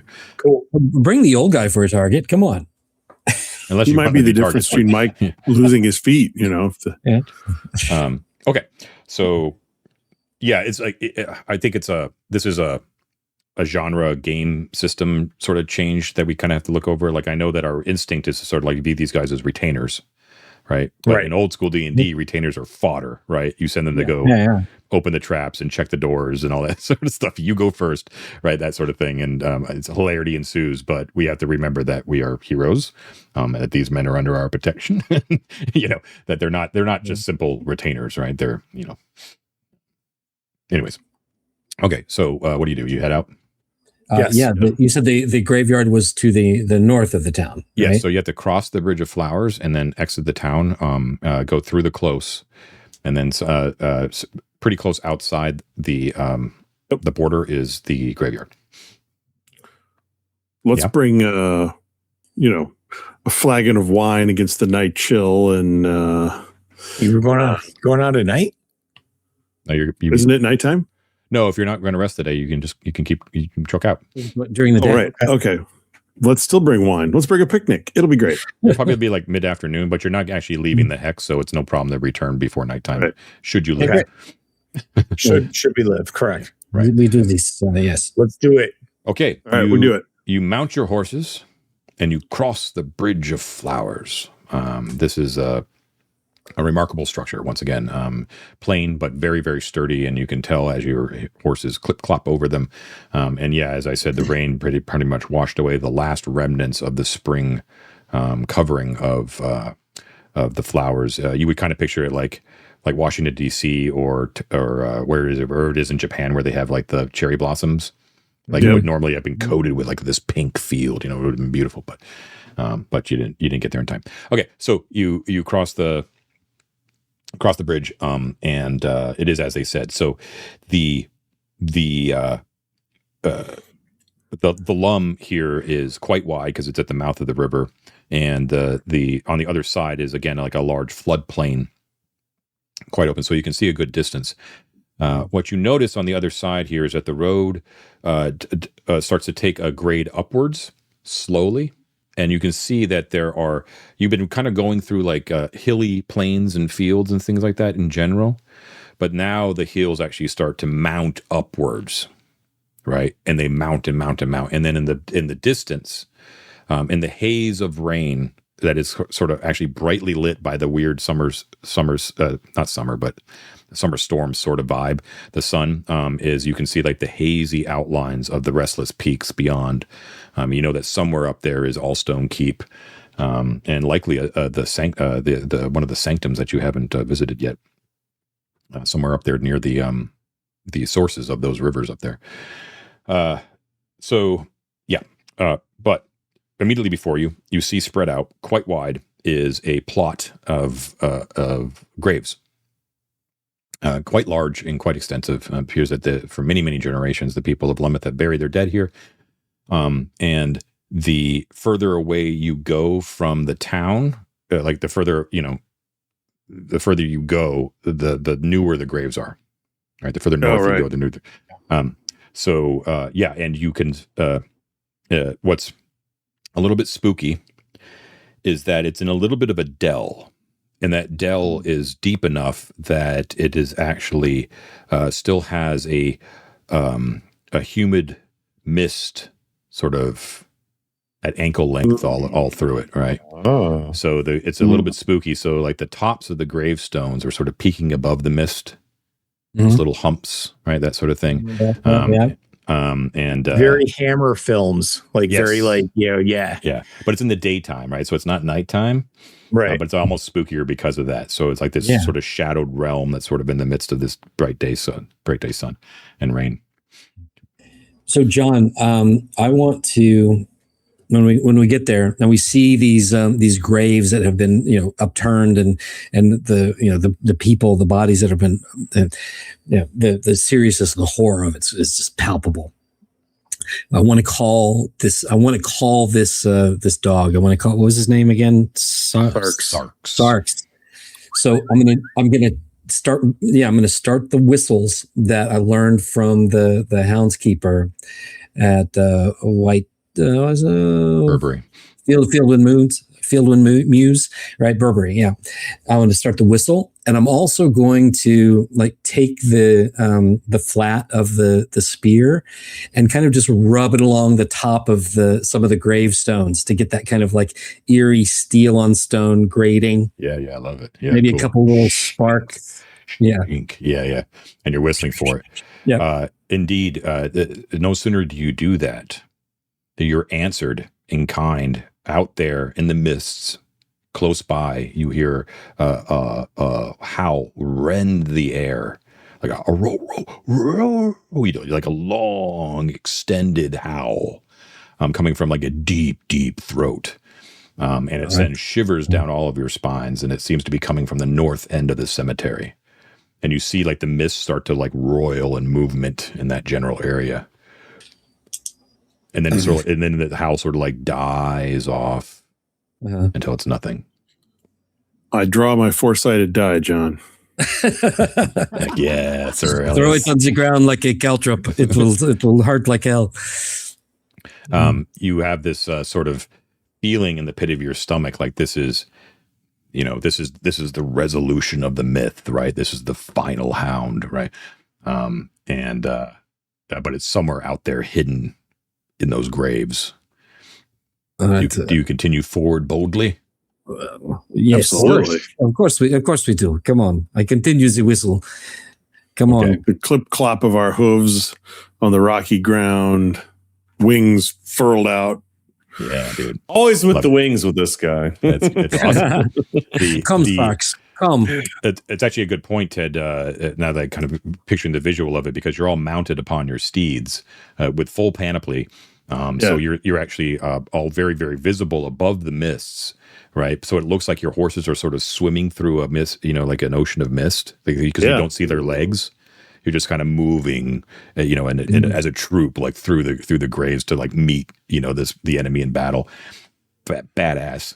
Yeah, I mean, I think Ted kind of looks like a headstone. The wings in the air. Oh, yeah. It has like a graven procession through the mist. It's pretty cool, like, like the winged victory of Samothrace sort of thing. Right? Yeah, that's dope. Not so much of the dress, but the rest of it's good. Yeah. Hell yeah. I could be wearing a dress. So, you guys stalked forward to meet your doom. And what parts the mist is you see, as you kind of move forward, is you see a form.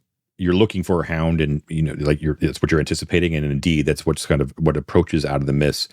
But it's so strange looking because it seems to be moving with sort of an almost like disjointed manner, like it's sort of like not smoothly moving, especially like Animos did, which was like really smooth and fast. This one is sort of like, it's just kind of crashing through the graves. And as it moves through and it makes its appearance, you can see that it is snapping bones that have been disinterred on the ground, like underneath its hooves, just like crack, crack, crack. And what comes through into the mist that appears is a gigantic, massive, white albino cane corso. Do you know what this kind of dog looks like? I do not know what that is, but I'm afraid. But I am going to. I'm dropping it right here on. Yeah, there you go. Oh, that's a cute boy. He's a cutie. So it's a cute picture. But there's. But this is the only sort of like near albino cane corso I could find. So picture the eyes though as pink. The muscles are corded as they are in this picture as well, like very clearly defined. And when you gaze upon it in horror, you see that what you thought were actually like the tone of the muscle for some, which is evident, which is there, but at the joints, it's not muscle. There's actual stitching going on, as if the beast has been constructed out of parts. It's Frankenweenie. Of Frank and Sarx. Right. So it is truly the hound in flesh. And its body is streaked with blood. Its maw is basically red just from like a recent kill. So it's just like all red, like right here, which blends seamlessly with like sort of its albino pinkish nature, right? Just a red, bloody maw. And it lowers its head.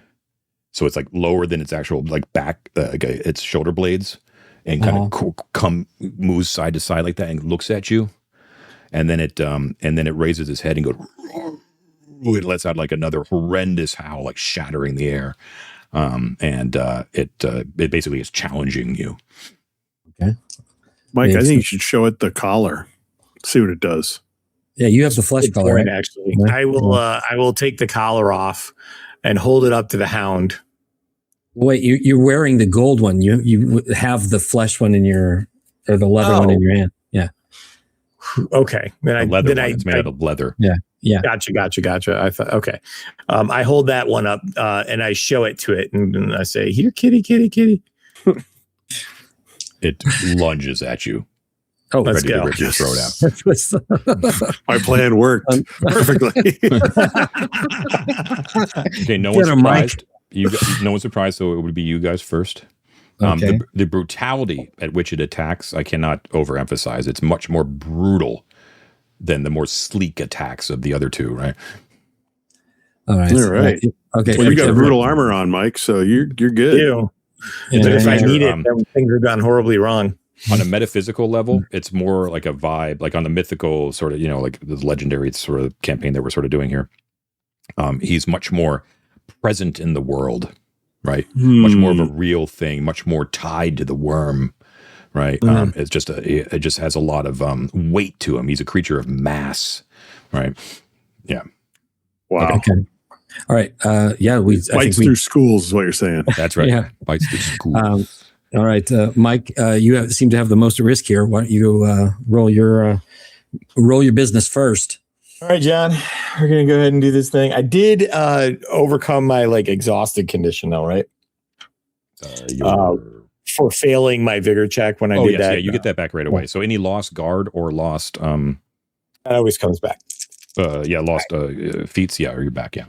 I'm going to go ahead and I'm going to spur Tariv, my steed, towards him, and I will try and do my smite on him as well. Okay. And you're fighting him amidst graves as well, don't forget. So. Yeah. All right. I got a 6, an 8, and a 3. Okay. That's not bad. The 8 is for my weapon die if we need to know that. Okay. If anyone has their system sound turned up on their computers, might want to just turn that volume a little bit. The sound of my beeps are coming through. Cool. I will mute. Unless it's a huge pain in the ass, don't worry about it. But no, I'll just mute the channel. Yeah. Sorry. David, what are you rolling? I'm rolling a D8 and a D4 as always, and I land with a 2 and a 4. Not a great showing this round. Four something. We got a 4. I just asked right, Mike. You declared smite beforehand. Is that right? I did. Okay. And Ted? All right. My D4. Okay. Don't fail me now. If you failed me now, I rolled a 3. Well, almost. I think you used it up all last session, right? Yeah, you rolled fire all the time. I did. I will bring the mighty Psychopompus to bear. Oh, rolling rocks. I roll a 9 and an 8. Oh, nice. Nice. Okay, there's your outline there. Looks like 9's the highest with Matt's. Are you rolling Psychopompus again?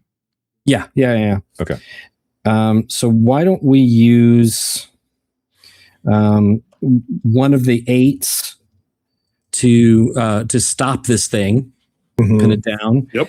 And then we can use the other of the 8s to bolster and build off that 9 and see if we can't. This is going to be a tough thing from what we hear. So I think we're going to have to wear this down quite a bit before we can really get the collar on it.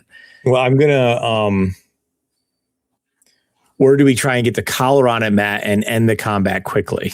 Right. Well, with the other ones, we had to kind of stun them or pin them, or we had to weaken them first before the collar. Right, yeah. And you learn that from fighting Skja, the first Hound of Shadow, is that you can't just simply say use a strong gambit to put the collar on. It must be in a weakened or stunned condition where it is not totally active in order for you to be even be able to attempt to do it.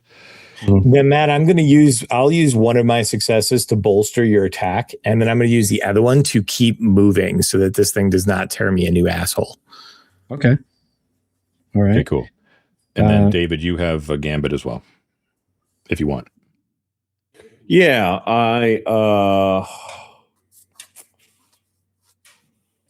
And you don't have to, right? You certainly don't have to. And if when in doubt, bolster. Yeah, I think I'm going to bolster. I think is the best possible choice here. So I will do that. Okay, cool. So we got 2 bolsters, right? So that's going to bring up the damage to 11, right? Well, we were gonna do 3 because I'm going to use my 9 for damage, and I'm going to use my 8 to bolster. I thought you were using it to stop him. Oh, that's right. That's right. I'm sorry. Yeah. Yeah. Okay, cool. So 2 bolsters. So we got damage at 11. Mike is going to move out of the way after helping to bolster, to attempt to get out of the way. And then Matt is going to be dealing the damage with Psychopompos, right? What are you narratively doing to stop the Hound in Flesh Sarx? I'm going to sweep those legs, John. I'm going to use the butt end of the spear to kind of trip it, trip his legs up, and spin it around and skewer him in that shoulder to kind of demobilize him. Nice. Okay, Sweep cool. the knee, Johnny. Sweep the knee. And then using the distractions of Malachi being the target, and then the Meridian as well helps to distract as well. The blow, your your blow strikes true, Sir Bruno, because it was completely focused on Sir Malachi, who was presenting himself as a target. So you do 9 plus 2 is 11, right? Mm-hmm. Okay. So you sweep its legs and you attempt to come down with the spear over top, just like you did with Animos. The legs go out from underneath it, but when you try to take advantage of it and stab downwards, it actually it doesn't just flop on the ground like Animos does. It actually rolls with it. And so your Psychopompus goes directly into the soil of the graveyard, like, and actually slaps into like a pile of bones, scattering it. But it's like rolling, which I'm going to kind of narratively say is to stop. Like it can't find its feet immediately. Okay. And let me just was check that its here. guard, John? Basically, it was using its guard there. That's correct. Mm-hmm. Yeah. So that was, let's see, stop from move, cannot move, but can attack next turn. Okay, cool. So that makes sense narratively. Okay, understand? Okay. Okay, cool. So let's see, it can't move, but it has Sir Brunor. Well, you guys are all attacking it, so I think it can still attack. It just can't move. So it's sort of like the equivalent of having like a long weapon. So Right. It will find its feet, and it will just tear into all of you. Let's see. Mike used a move action to get away. Yeah, Mike got away. Yeah, that's true. That's very true. Yeah, Sir Malachi is not a target because he moved out of the way. Okay. Let me just. And you can't be a target because I barely even registered on its existence meter. Nice try, Sir Aurelius. Regardless, I'm going to, just so you know, I'm going to try and deny for whomever it attacks. But yeah, And John, don't forget, I need to make my vigor check to see if my smite went away. Do that now, please. Yep. Okay. Oh, I made it by 1. Good. You made it? Okay, cool. So you still got your thing. No one else used a feat, right? No. Correct. Okay. So he is using, he is lashing out with uncontrollable fury at all of you. So he's actually using a blast attack. He's attacking all of you, just jaws everywhere. I'm just moving from night to night, and like leaping up, trying to pull you out of your saddles, that sort of thing, right? Just trying to take off your leg, just like he did with Kyrus. Okay, so he's attacking all of you.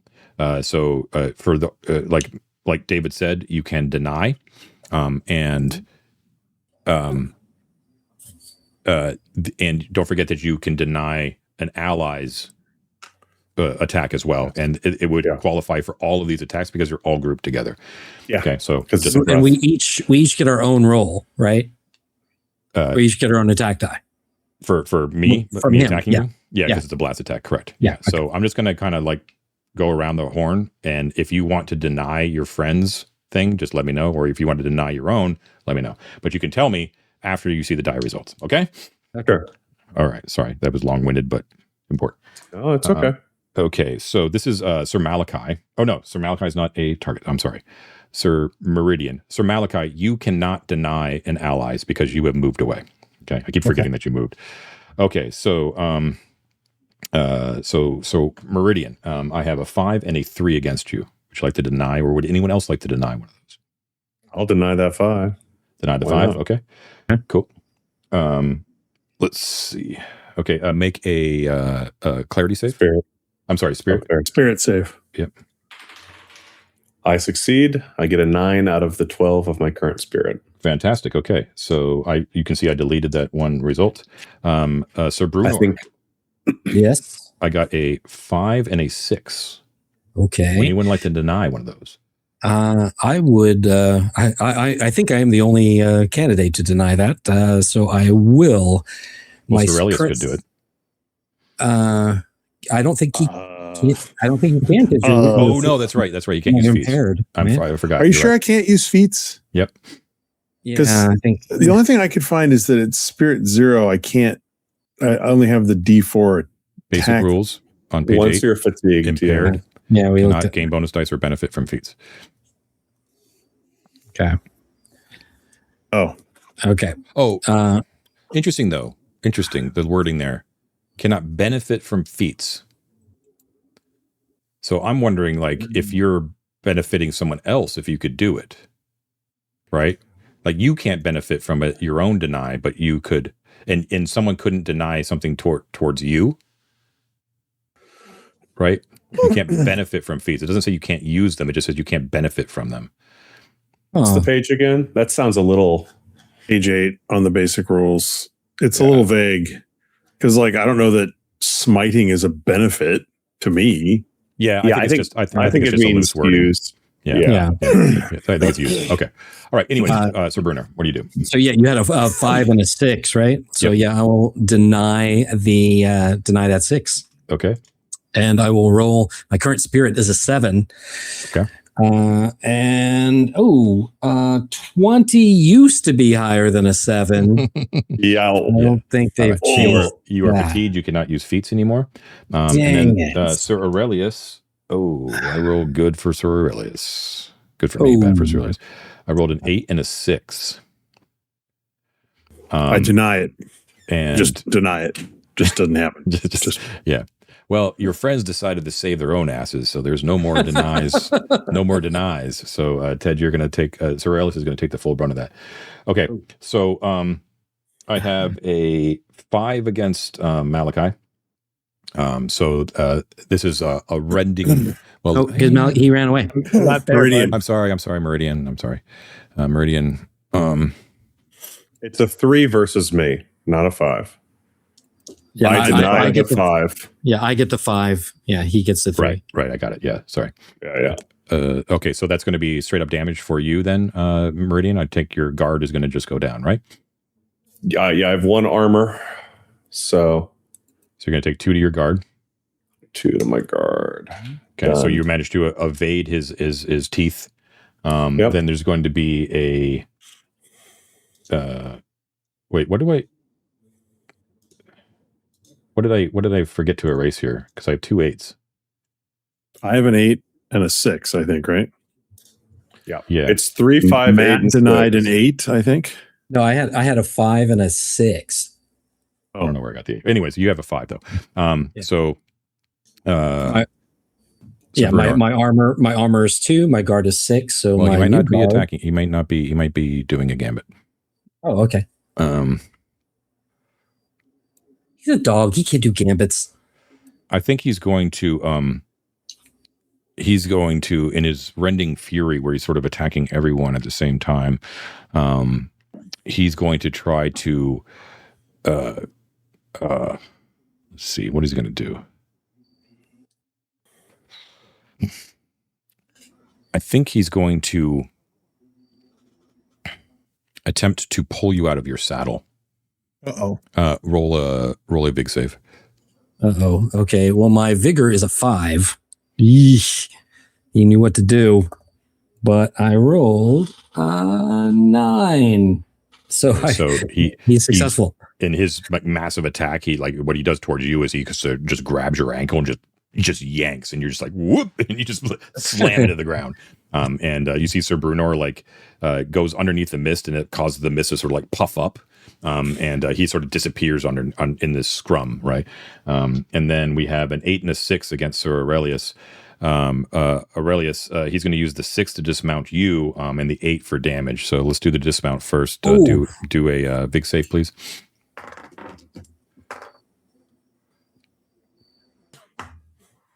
Fail. Okay, so he pulls you out of your saddle, and then he's going to do 8 points of damage. Ouch. All right. Well, I have 2 armor and 5 guard, so I take 1 vigor, I guess. Ouch. Right. Yes. So you are now wounded. I already got the crow on you, so that doesn't matter. But you are wounded. What's your vigor now, there, Ted? 10. Oh, you're doing great. All right. So we'll say the damage comes from you fell really bad, and you just crash into the ground, and it hurts really bad. Okay. Top of the round, you guys. Okay. I'm gonna. Go ahead. No, go ahead. I'm gonna try to stop on this round. I have a flavorful way of trying to do that. Well, let's But, roll first. Yeah, right? you gotta roll first. Let's roll first. I'm just letting you know. Yeah. Okay, if we Who's roll first? first, man. Go ahead, Mike. You go first. I'm gonna do my smite again, John. Okay. Oh, I rolled a 20-sided instead of my 12-sided. 1 second. Sorry, that was That's okay. That's all right. You can use it. critical error on my part. And I actually just rolled a 10-sided. So sorry. I actually am rolling really well. Okay.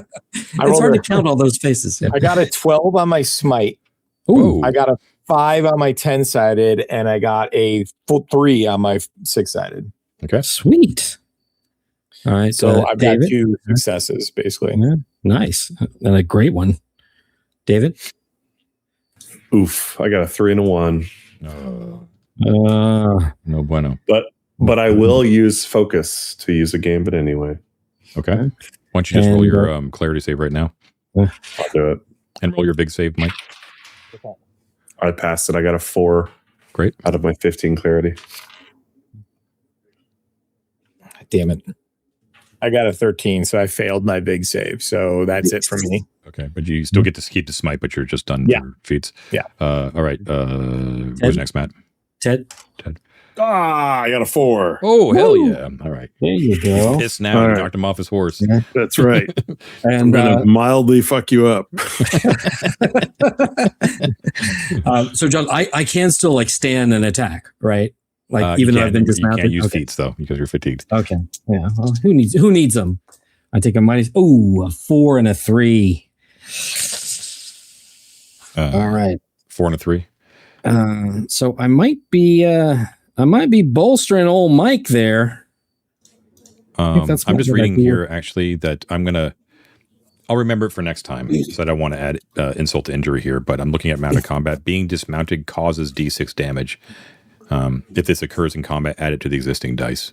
So that would have fucked you guys up. But don't forget, you can also fuck up other people using that same tactic. Sure. So just remember, like, kind of lodge it in your brain that the dismount gambit thing also causes damage. And it doesn't cause straight up damage. You get a D6 to roll. Added to the pool. Yeah, added to your pool, exactly. Added to your pool. Mm-hmm, yeah. Okay. All right. So, guys, I got a gambit by virtue of using my focus and passing my clarity.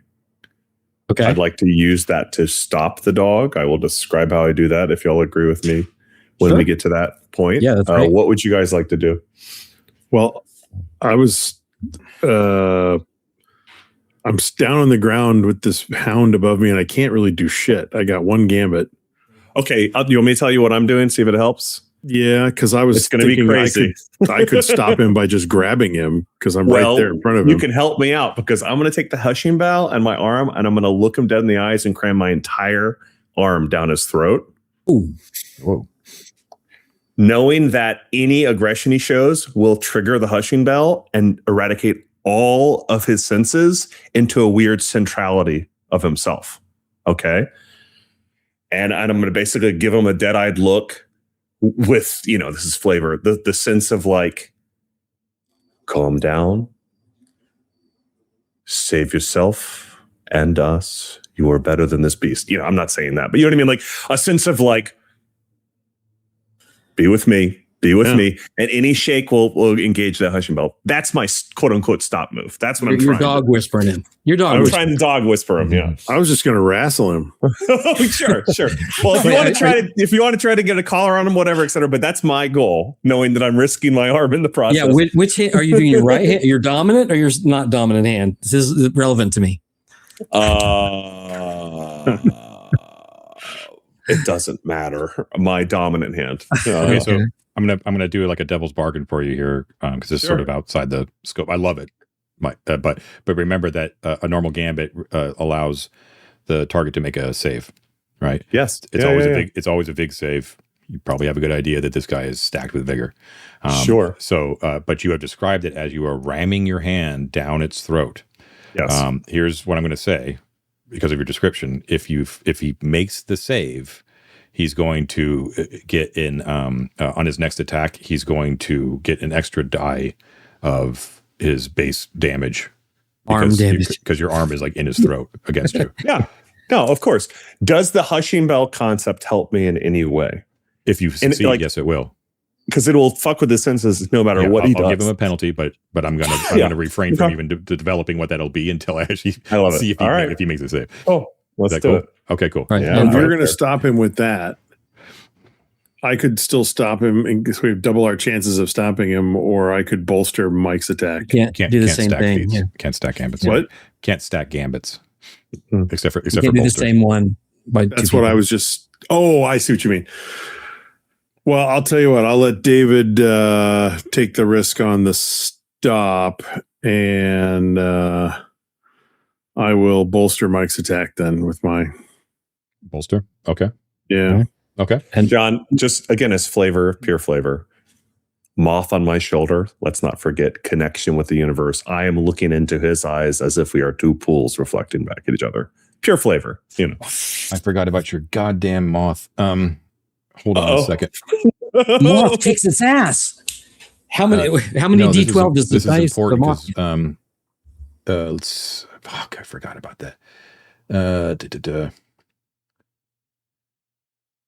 Okay. Something with Sir Exeter? No, this is the moth. This is like the vision that he had, the interconnectedness. Remember, like it particularly manifests whenever he's with the company, like with you guys, right? So, who took? Okay, so Aurelius, you're the only one who's actually taken vigor damage so far, right? Yes. Okay, I need so Meridian, roll me a vig save. That's not going to go well. That's an 18. Okay, so here's the deal. It's shitty for you, David, but it's cool flavor wise. Okay, so I know you're down with it, David. Is that there's so this interconnectedness, right? That you're newly awakened to, is perfect again for the Mirror Knight. Is that you feel the phantom pain of your companions whenever they suffer damage. Okay. Oh no. No, you don't take the damage, so it's fine. But what it does is it's so disorienting, like you're sort of flushed with feeling the same thing that Aurelius is feeling, right? When he slams into the ground, that you visibly wince and you're sort of disoriented. And especially since this is the first time that this is sort of manifested since you had the vision, it's even more disorienting. So what happens is you actually lose your next action. So it does. So this hushing bell thing will have to wait till next time. You are not going to be able to do it this round. Okay. Understand? Do I get any benefit from this moth? Well, you have a cool moth. Well, this is the result of the vision, not the moth. Yes. Kind of. You don't know what the moth does yet. You tried some experimentation, but yeah. Gotcha. Okay. Well, so David will not be stopping. Ted, you can still try to stop him. The tricky thing there is that he gets that vig save, and he's probably gonna. All right. No, I know, but narratively, it's like I'm down on the ground. I grab the dog, hoping that, like, guys, I could use my 12 to stop him, and then I could use like my other feet to keep going or like whatever, so that I'm not in the blast damage or whatever. I don't know. Like, we don't have to necessarily do damage. Well, the 12, like, we already like took down his guard. That 12 damage would be really good. Yeah. Especially Let's damage with a couple of bolster or two, right? And honestly, the stopping didn't really do much because he just attacked us anyway. I'm just going to bolster Mike again. It's fine. Okay. Mike, do the damage. Yeah, I'm going to use my 4 to bolster as well. Mike, you have that 12 and the 5. What did you want to do with those? Well, the 5, I'm the only one who's still kind of combat viable. So, although I've lost my feet at this point, so I can't do smite again, nor can I deny.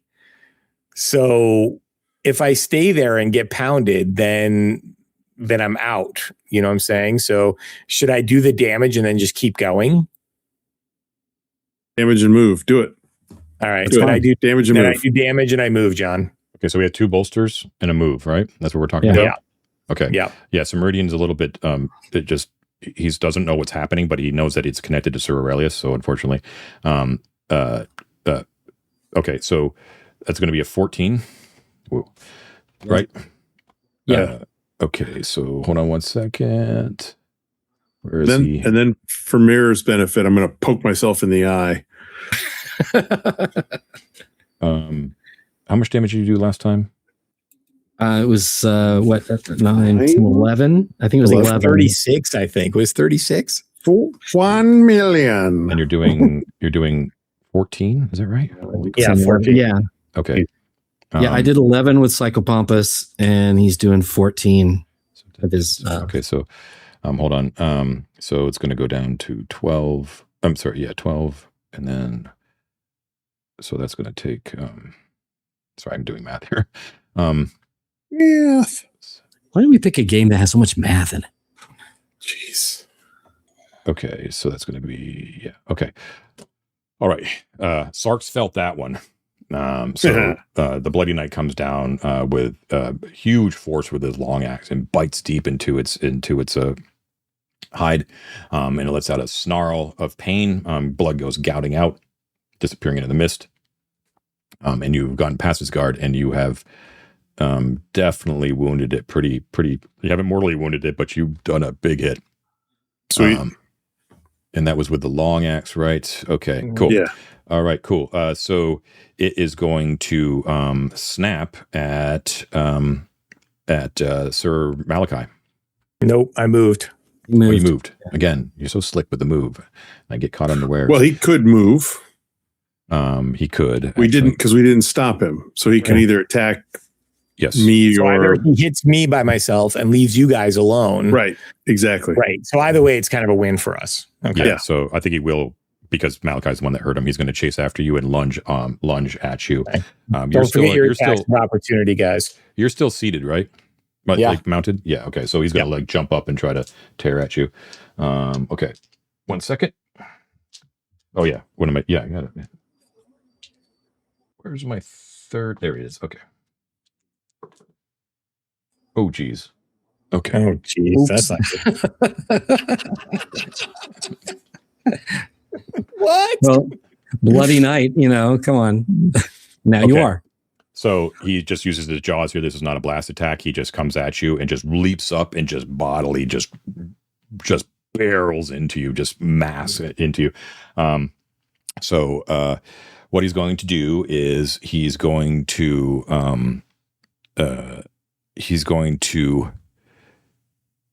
dismount you, first of all. So make a big save. Okay. What were his dice rolls, John? Sorry, I didn't even declare it. 8, 8, 5, 4. Ooh. What the fuck? They're right there on Discord. And I can't deny anything because I failed my big save, right? Yeah. So a big All save. right, cool. So make a big save. Nice. I got a 4, and my big is 10. All right, so he doesn't manage to tear you out, tear you out of your thing. Let's see. I think he'll. He's got 2 more that he could do. He's going to move after the attack, so that's another one. Okay. And then his last one, he's going to bolster his attack. So he's going to do. That's all right? 3 dice then, John. So he's not doing a damage die. I rolled 4. 8, 8, 5, 4. Okay. He gets to do everything. Yeah. You know what? Actually, fuck that. Well, no, because you made the save, so I'm not going to retrograde that, because I could have done a strong gambit with a dismount. So he'll just move. He'll just do a normal one. So he's going to move, attempt to dismount, didn't work, and then he's going to bolster his own attack. So that's going to be 9 points of damage to you, Sir Malachi. Ouch. All right. That's going to be a lot. That might actually put me down. So I have a 3 of guards. That takes it down to 6. Don't you have armor? Armor. I have 2 points of armor. Do armor first. Right. Oh, armor first. Okay. So you said 9. I'm sorry. 9. Yeah. So that takes it down to 7. And then my guard takes it down to 4. So that means I would take 4 points. Yep. Vigor. But then my armor kicks in if I become wounded. And what is the wounded thing again? We discussed this before, so it won't kick in until next time, right? So you become wounded, and then the armor triggers. Okay, so then I'm now at 0 guard, and I lost 4 points of vigor. So I'm at a 6 vigor and 0 guard. Okay, but you're not mortally wounded, right? It's not half your vigor? No, it was not. Okay. I had 5 left, and I only took 4 to my vigor. So how much now have 5 left. So now I have 6 left. You have 6 left. Okay, cool. All right. So now like your armor like hulks out. Okay. Right. as it senses that you're wounded. Ooh, I get to do a crow. One of Mike's crows. Or one of Dave's crows, I'm sorry. So Mike, I don't remember what your cool armor thing is. Describe it. I don't know. It's brutal plate. I don't know if it's maybe just a thing with plate mail in general, but it's basically just when I become wounded, it then kicks in and I get an additional point of armor. Yeah. Oh, cool. Wow. Pretty cool. Yeah. That's great. Pretty cool. That's not standard for armor, I will say. I think that's just you. Yeah. That's just him. But then does normal plate just kind of always give you a point of armor? Because that seems like that would be better. I don't know. We'll talk about it later. So, okay, that was its attack. Okay, so, and then it moves away. So Sir Malachi, unless he moves, cannot attack it. Okay. And everyone must move in order to attack it. Okay. Your turn. All right. Well, I'm planning on moving and attacking it. I don't like what it has done to my friend. Gentlemen, I'll let you guys go first, though. I will move and attack as well, but I cannot smite anymore. Yeah, I'm also feetless. I'm stunned because Mike just took damage, so I can't act this round. You have to... Did you make your big save? I failed it last time, so I'll roll it again. Right. Yeah. So I failed it again, so I'm out this round because Mike took damage. Sorry, buddy. It's okay. Okay. Does it happen every time? I have to make a vig save every time I have a 6 vig, so I'm going to fail it every time someone takes damage. More or less. You got this. If they take the actual virtue, damage, yeah. Yeah. All right, and Ted? I will come along and do my best because I'm a knight who is good and true and will not be stopped by a mere D4. Yep. Okay. All right. But Ted. I do think Mike should try and get the collar on this bitch. But we haven't stunned it or done anything. Yeah, yet. it's still really feisty. We gotta. What exactly did you do that stunned it last the time? Spear. The spear stuns it. I didn't hit it last time with the spear. The last dog, when I hit it with the spear, it stuns it. But this time I didn't. But this time I'm going to. You watch. We should definitely hit it with the spear. I think that's a good idea. Yeah. You know, David, I don't like the ruling with this. It's I'm realizing now that the mechanics don't really work that well. So just fuck it. Just attack. I don't mind. I'm not upset about it. It's a fun flavor. I'm upset with it. So okay. just do your thing. Like even once per like encounter is a. We'll figure it out later. It's late. Let's just keep going. Yeah. Let's go. All right, okay. Ted, you roll first this time. All right, I will leap into the fray with Yon Dog, brandishing my number 3. Oh, damn it. David, there you go. Oh, go ahead, David. All right, I got a 4. Ooh. Oh. John, you shouldn't have said yes. And a 1. Well, still, I got a 4. you can attempt your hushing bell maneuver now. I'm going to attempt it, and if it's the end of me, all the better for it. Let's maybe the end of part of you. Let's see what everyone else gets. Who's next? Mike. I rolled a 2 and a 3. Oh, Mike. Ooh. That's all right. Do not worry, gentlemen. I will show you how it is done with the spear as I roll. A 2, but an 8. So I got. I think you just have to do damage to it this turn, Matt. I think so. Right, so we got the 8 for damage, right? And then all we have is David with the attempted hushing bell, right? Just remember what my warning was: is if you fail, if it makes its vig save, you're going to get extra damage. Yes. And there will be something that happens if that's the case, because I'm the Mirror Knight. True. That's right. It'll take some hurt. Yeah. Let's do it. I love it. I think it's fun. So you're going to do exactly what you told me before, right? Exactly what I said before. Okay. Eyes locked. Now, well, the good thing is that Sir Malachi's very big hit reduced his big vigor. Stroke. His big stroke. Yeah. Sorry. Reduced his vigor significantly. So it has a much worse chance of actually surviving this. Well done. And he fails it. Hey, Really? Baby Jesus. I didn't expect that. I thought I was going to be reflecting back a missing arm to a dog. Incredible. So I'm looking in the eyes. Illustrate it for me, John, or do you want me to? Well, no, it's you. You do it. So yeah, I think his animal nature can't be denied, right? And I'm putting my best, energy to it.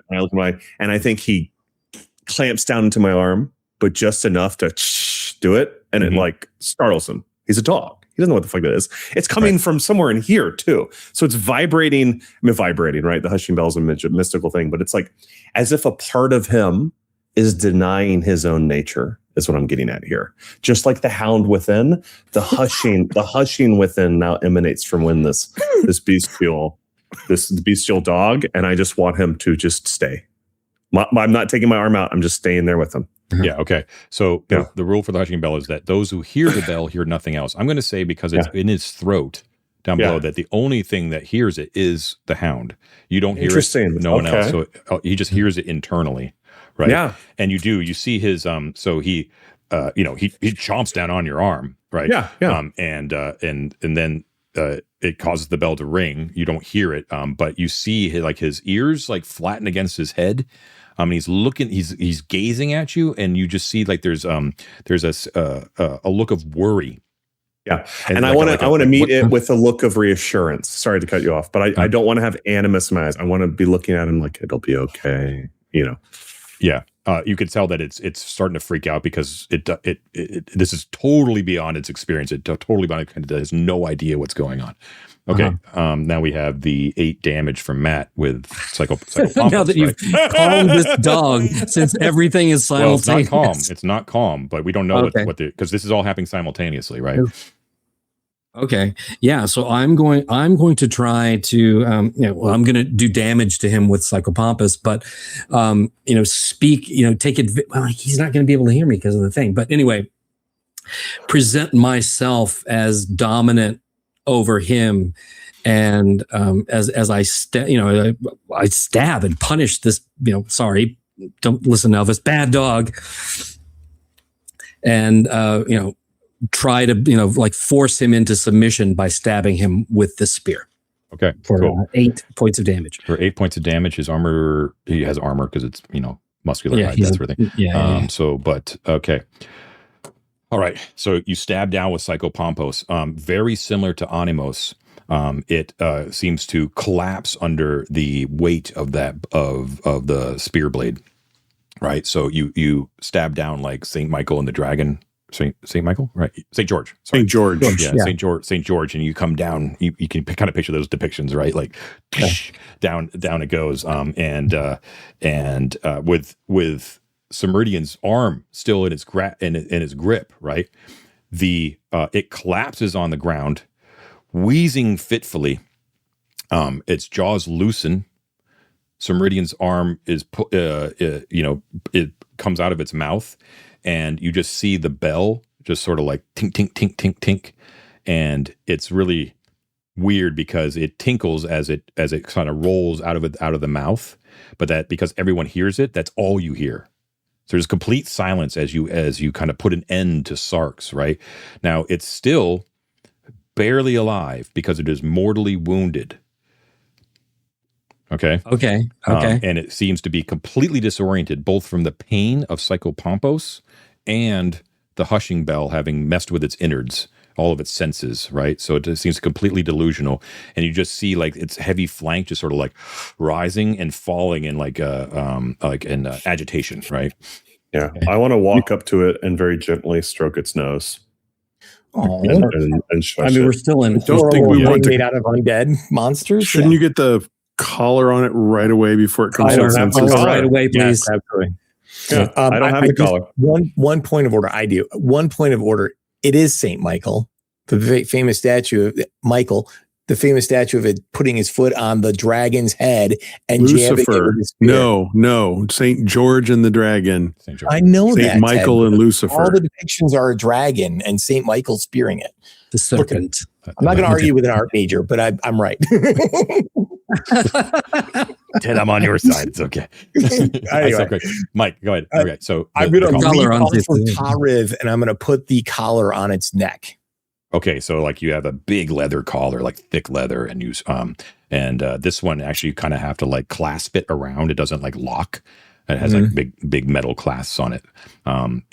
So as Meridian is showing it mercy and just sort of stroking its muzzle, do you do it aggressively, Sir Malachi, or No, I don't do it aggressively. It didn't Okay. actually do anything. I mean, it did. It ate people. That's not cool, but you know what I'm saying. Like, He was a bad dog, Mike. He was a bad dog. But Right. still, like he did it a while ago, so he doesn't even remember. You can't punish him for it, right? You just put the collar on. Okay. Right. So in anticipation of what you know is likely to happen, you gently close the clasps. And as you close that last metal clasp on the leather collar, Meridian, you're like stroking its nose, like shh, shh, and then you just see slowly like the stone form from the tip of its nose and just goes all the way down to its tail until it becomes a prone stone figure prone on the ground. I think my Moonstone. eyes well just ever so slightly with tears. Yeah. And I sure. and I stand and say, "What deeds must we do as knights of this realm? What horror? What horror?" Yeah, so it's for sure. There's a lot of pathos there because these are the creatures themselves were undeniably beautiful and powerful and mythical, right? And you know that they're steeped in history too because of how connected they are to Sir Croyle, and thus to the realm. So, but there is a palpable sense of resolution, right? Of course. You have completed your second myth. Congratulations. Yes. You all gain 1 glory. Nice. You can mark that down. Malachi, you Yes. already have 2 glory. Is that correct? I do. Yes, I'm at 3 now. Well, Sir Malachi. Do you know what that means? It means something cool. It means Round noser. no, you are now a knight gallant. Ooh. Yeah, you actually outrank the other knights because you have more glory. 3 glory is the threshold for becoming a knight gallant. I will wait until everyone's a knight gallant before we change the party name on the screen. But now that means, and it'll probably have to be like more of like a ceremony. Like you just don't become like a knight gallant. You have to be dubbed that. Do something gallant. I think you just have to be recognized by an authority, likely the queen. Although, Sir Exeter might be able to, no, he's exiled. Never mind. Probably the queen. But once that's instated, you now are worthy of a seat in council or court. Ooh. So if you have ambitions to actually become like a true member, an honorable member of the Sidereal Guard and try to unseat some of these pretenders, you would actually have the authority to take that seat should it become, not, you would be permitted that seat should you be found worthy to sit in it, right? I wonder, can I use my newfound influence to try and get Sir Exeter brought back from exile? That's a very good use of that, actually. That's awesome. Yeah. So well done, guys. You have resolved the myth of the Hound. That was amazing. So well done. Heck yeah. Good Yeah, job, that guys. barely hurt.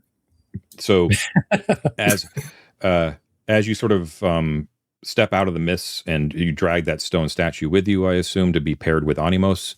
Yeah. We'll say the rain's clear. Right now, it's just like a cool. It lowered the temperature, and now it's like a cool harvest day. The beautiful town of Lummouth is before you as you cross back over the Bridge of Flowers. And the last thing we'll leave it with is that Sir Brunor happens to glance down at his scabbard, and once again, it is the hounds, whatever, have all been replaced with once again 2 abstract triangles. The teeth of hell or whatever they're called. The Gates of Dawn. It's Gates of nice. Dawn. That's Hey, it. Gates of Dawn. Hey, John. Hey, John. Can I wheedle for some spirit real quick? Would you say my passion being equality and giving someone else their fair share of my treatment of this hound qualify it as behavior. Yes, I would definitely think that satisfies the thing. And then also, Ted, Sir Aurelius, I do think that you have exacted a worthy revenge for the killing of all the beasts and people that have been slain by the hounds. Do you think I have restored the balance of justice? No.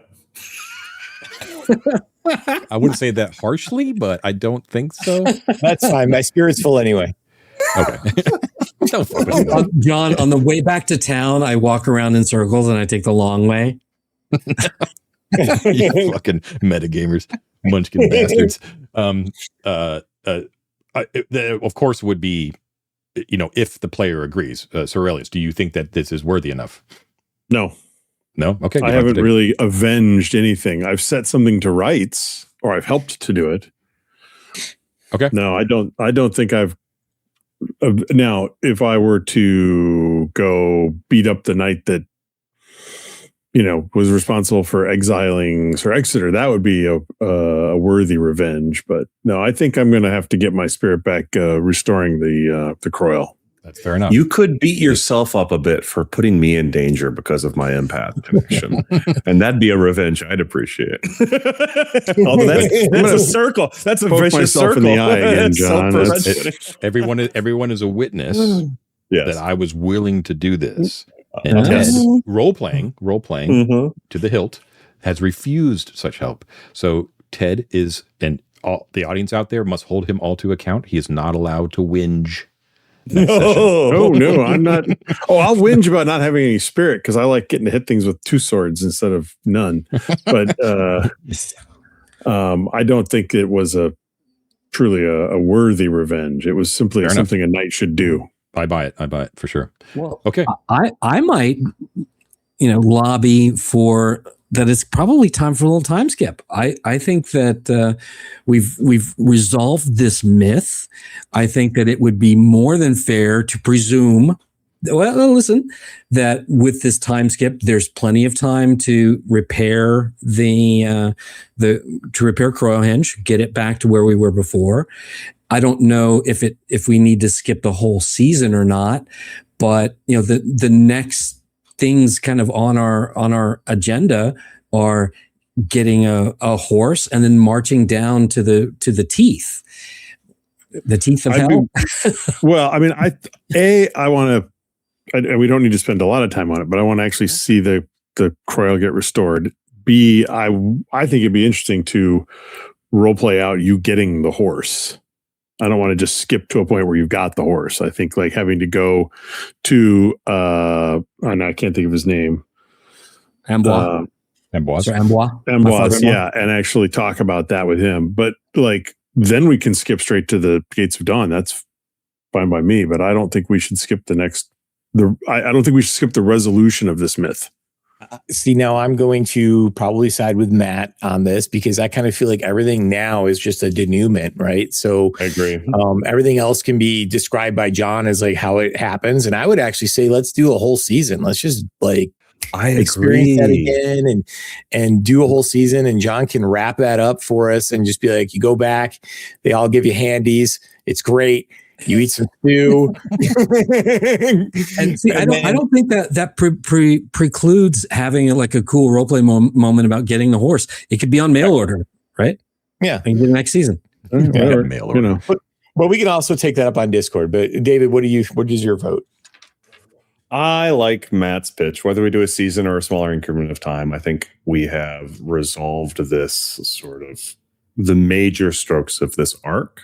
And the remainders are not going to be substantially different in John's telling than our experiencing of them telling them supposedly in real time, right?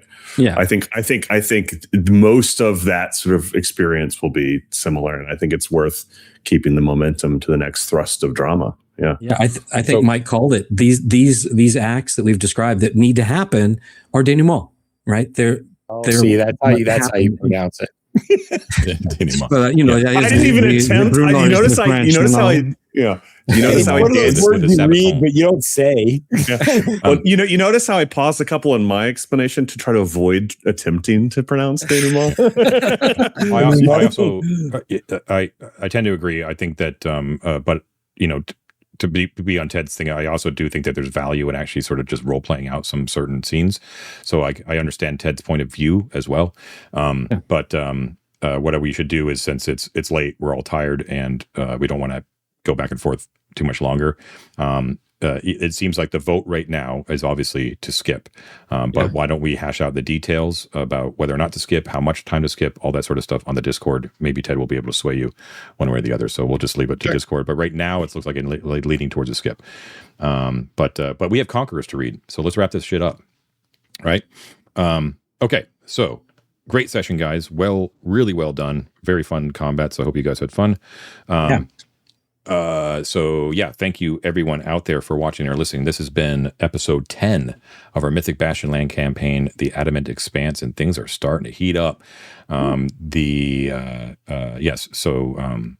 you for watching or listening to the greatest. It is the greatest, but also the most criminally underwatched actual play series on the internet, 3D6 down the line. Thank you goes out to all of our patrons, our explorers, our delvers, and of course, especially our conquerors. Matthew has the distinct pleasure this evening to read those names aloud. Go for it. Indeed, it is a distinct pleasure. I would like to start with Ethan Sandweiss, Gall, Bad Quail Games, Black Knife Media, Noah Green, Lost Among the Stars, Phytobot, Reluctant Artsy, Bastionland, Menelaus, Governor of Shadengard, Dapper Dinosaur, Berwin, Glitwine, Incannabuli, Scoom, Bad Boy Ambois and his boisterous band of bawdy balladeers, Lucifer, Chris Ackroyd, Jaron Goodman, 3C_273, Narrative Rection, Adam McKinney, Gong Farmer David, Heath Gordon, Soul Slur, Ryan Gunter, Chris Harvey, Brennan E. Cleaver, Sorcerius, Bob Toasters, Chris Milan DM, Crayon Box, Oxyan, Erica, Hunkering Like Commoners, One Glory Ain't It, John, Mic Drop, Awkward, Silence, Dogleaf, Good Old Dirty Biggest Stickus, Z Bill,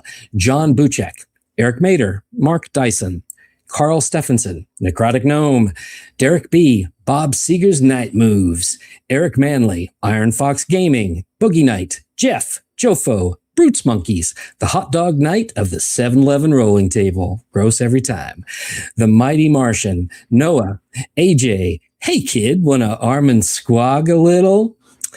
Brett Sullivan, Desiree Marcel, Grizz Loves Gablianos, Chris Rowe, Benjamin, Steve of Bill and Steve, King of Zoops, Todd, Hex Brawler Jake, and his danked up miasma jam band, Steve, Jeff Marino, Robert Kirkland, Eric Tsunami MD, Yesterday's Glory, Richard Barton, Christian Carter, Dungeon Maestro, Tucker Kid, Good Night, James, Chris Loricella, John Hooker, Mordrew, Zachary Hall, Saps, David L., Papa Bear DM, Zach Shiflett, Mercury 605, Squire Quinn, The Knight of Davids, Procyon, Dakota Nielsen, Muzz J. Grabliano, Cameron Moss, Stephen Kessenberry, John and Law Logan, Kabrowskis, Bruiser J. Gabliano / Mudclump, Phil, 3 Rudishvins in a Trench Coat, Rocket Frog Eric, Cy, Socratic Circle, Jeff Szymanski, Eric Lawson, Mando NZ, Faisal Bouchawareb, Jimbo WA, Slimy Tentacles Got Nuttin' on These Goats, Andrew Schroker, Jason Jones, MM, Michael Schilling, Stefano Di Maiolo, Ash Gabrielle, Chongus, Ain't No Hex Brawlin' Without Josh and Jake, Arno, Iona, Michael Walker, Han Dandler, Sean Ellis, Summon Toast, Too Rude, Too Ishvin, R. Cabral, Dungeon Heart Adam, Scott Earsley, Kick Maniac, Dyer Grew, Tom Eric Garrettson. Now I'd like to just take a moment to stretch and welcome, as we always do, the Mats. Matthew Mattis, Mads the Danish Matt. Matt Dwarf's better than Mike. That's for you, Mike. Matt Walsh and Matt Young. Thank you, everybody. Really, your support means so much to us. It really, without you, we couldn't do this. So thank you very much. Indeed. Couldn't have said it better myself. Thank you, everyone. And we really do appreciate it. And everyone enjoy their week. And we will see you next time for episode 11. Take care. See you later. Thank you, John.